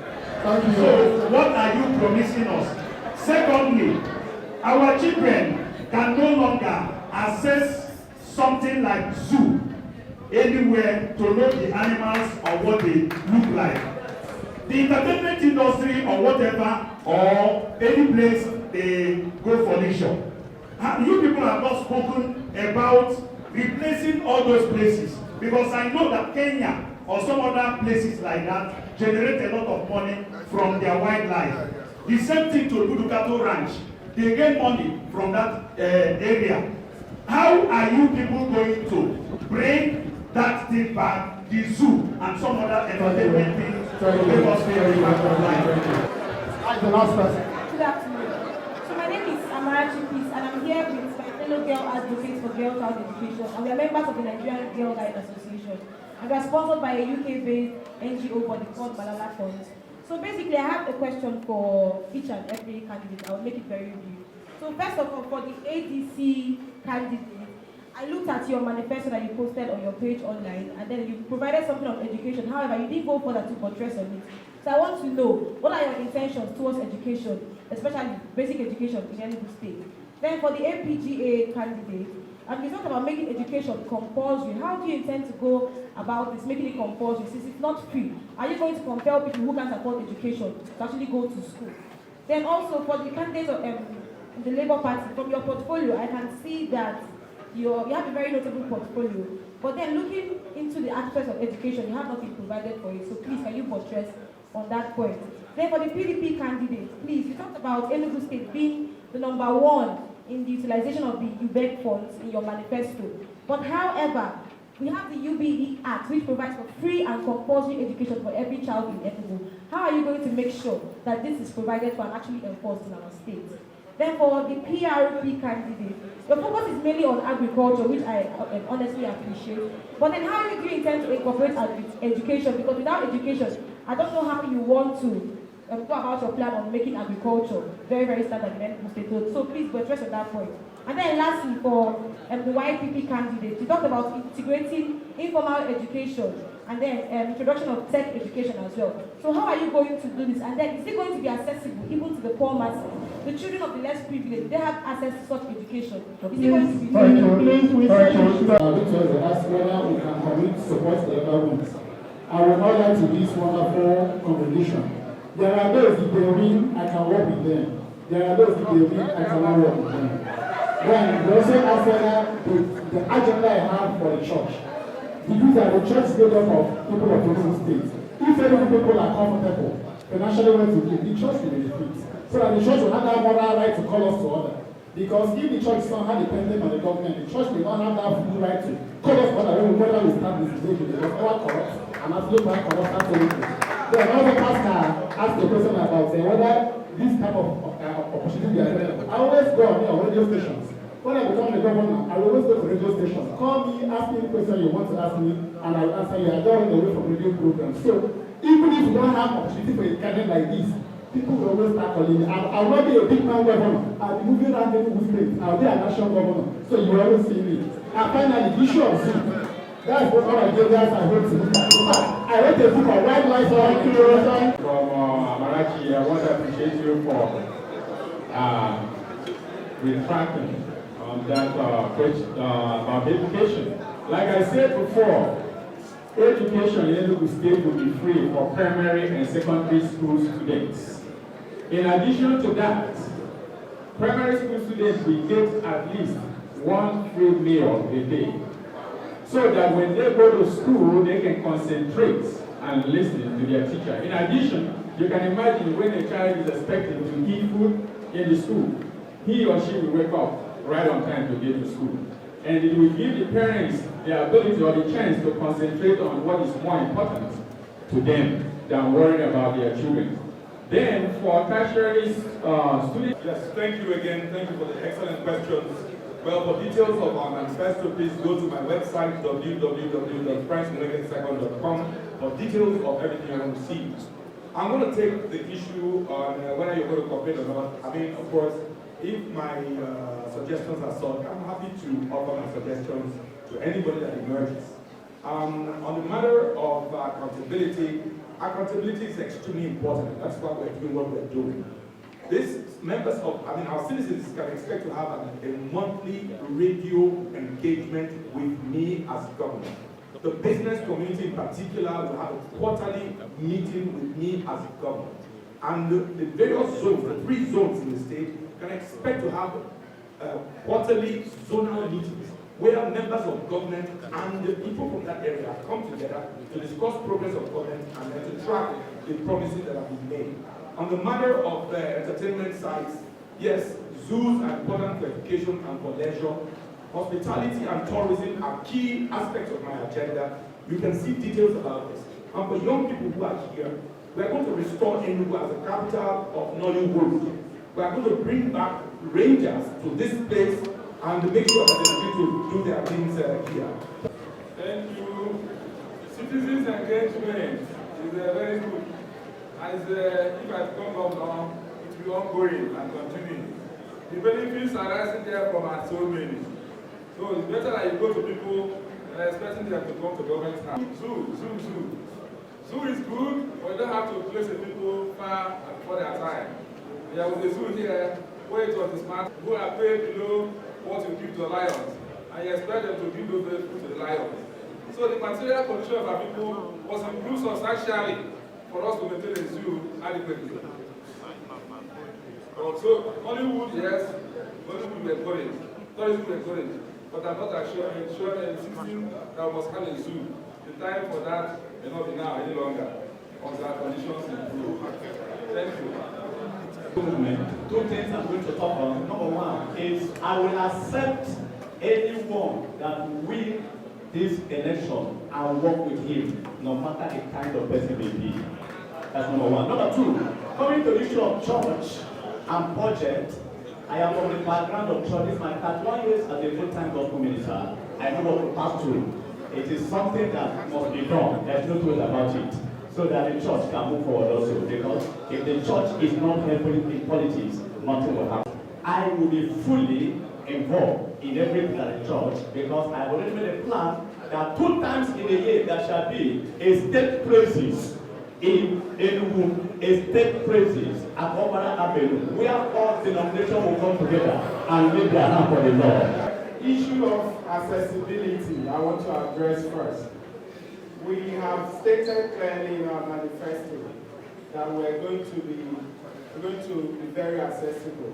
We have actually a dashboard where you can view all government activities, all the revenues and go to government and all that. But above all, we believe that one of the greatest bequeaths of democracy is the infrastructure of communication. So we're ensured that we communicate regularly with our citizens. We're able to take them through what government is doing. So you can be guaranteed access to government, access to information all the time. You talked about zoo. We're actually going to offer you more than a zoo, where we promise to build a world-class theme park in Enugu State. So the same thing you see in Wall Business, the same thing you see in Euro Business, that's what we're going to do for our young people here. So we're going to have a world-class theme park in Enugu State. I'm glad you mentioned that the Enugu State came first in the utilization of our UBEC fund.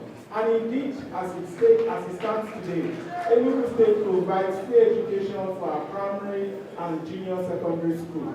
That's a given. We have also pledged to ensure that our early child education, so those young people at age 4, we're able to catch them at that age and pour into them the right civic habits and the right moral values. Thank you. I made it clear at the section of this program that I will sustain all the the industries that our founding fathers built that have collapsed. Zoo is part of the industry. Zoo and this zoo gives money. You can make money through the zoo. It's not a waste.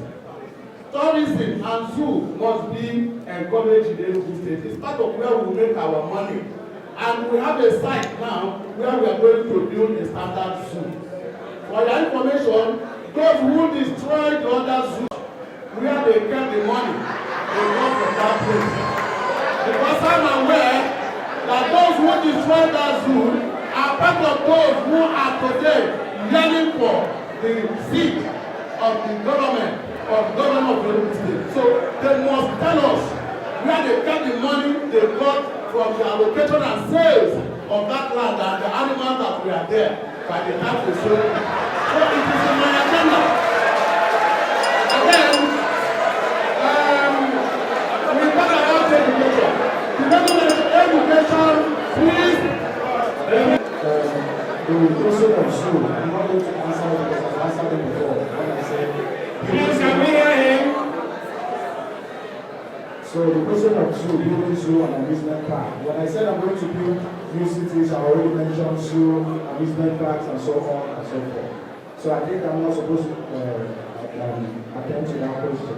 So I'm going to attend to the question of who was asking. In my manifesto, I said a lot about formal and informal education.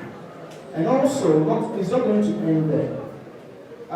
Living in the United States, I also find out that we are intelligent in nature, but we learn differently. We have audible learners, we have visual learners, we have hearing learners.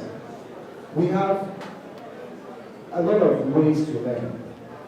And because you could not meet up to that standard, a lot of our kids, they look like they don't know anything, because you have not taken your time to figure out how does this kid learn.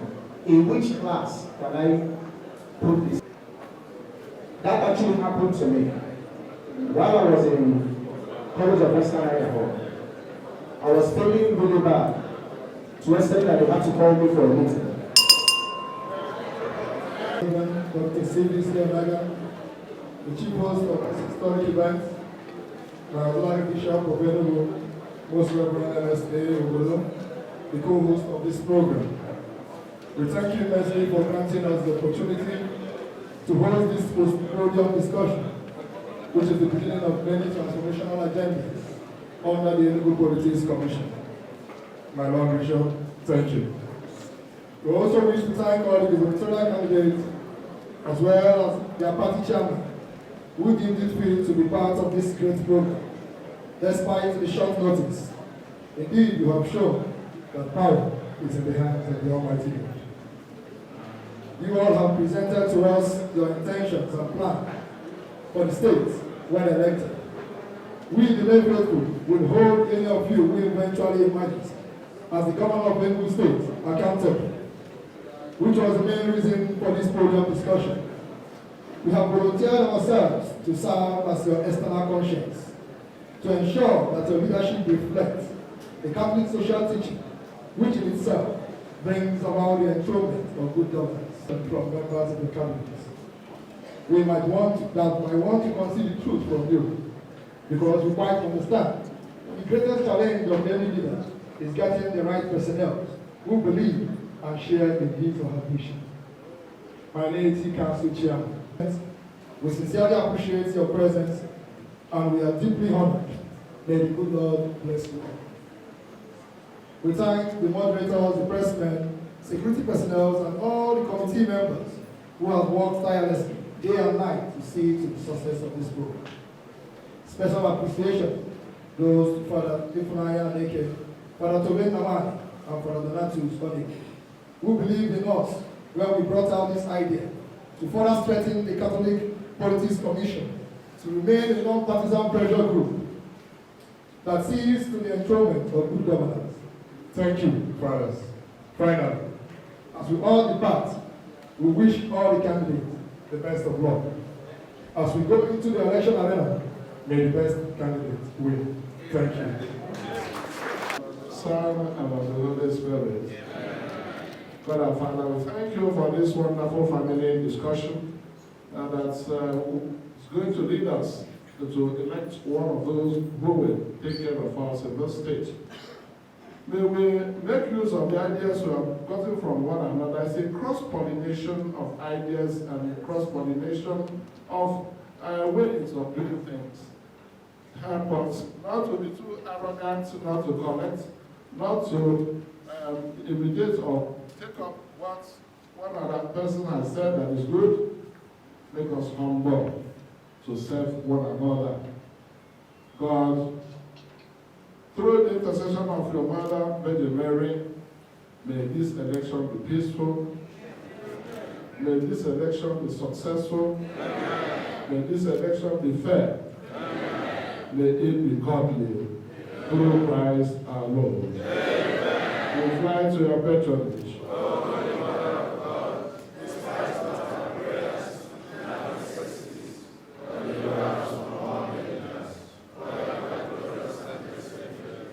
Myself and Bishop Obodo with bless you. The Lord be with you. And Almighty God bless you, the Father and the Son. Please be with you. We thank the MC. Newspaper. I see you how passionate you are election about politics. I followed you on Urban. So I want to know what inspired you to enter into this race. Okay, thank you very much. Actually, I'm a victim of bad governance. And I believe that if one has something to offer to make one society better, then one should not sit on the fence. So, owing to the fact that I have experienced bad governance, I have seen a situation whereby you have leaders who are not actually committed to having a better society. I decided to throw my hat in the ring. I decided to join this race because I know that I'm fully prepared to deliver good governance to the people of Enugu State. I may not be the best, but in all sincerity, I'm very much ready, to serve Enugu State as the governor of Enugu State, because I want to use my youthful passion, my youthful strength to bring in some laudable ideas to make the society better.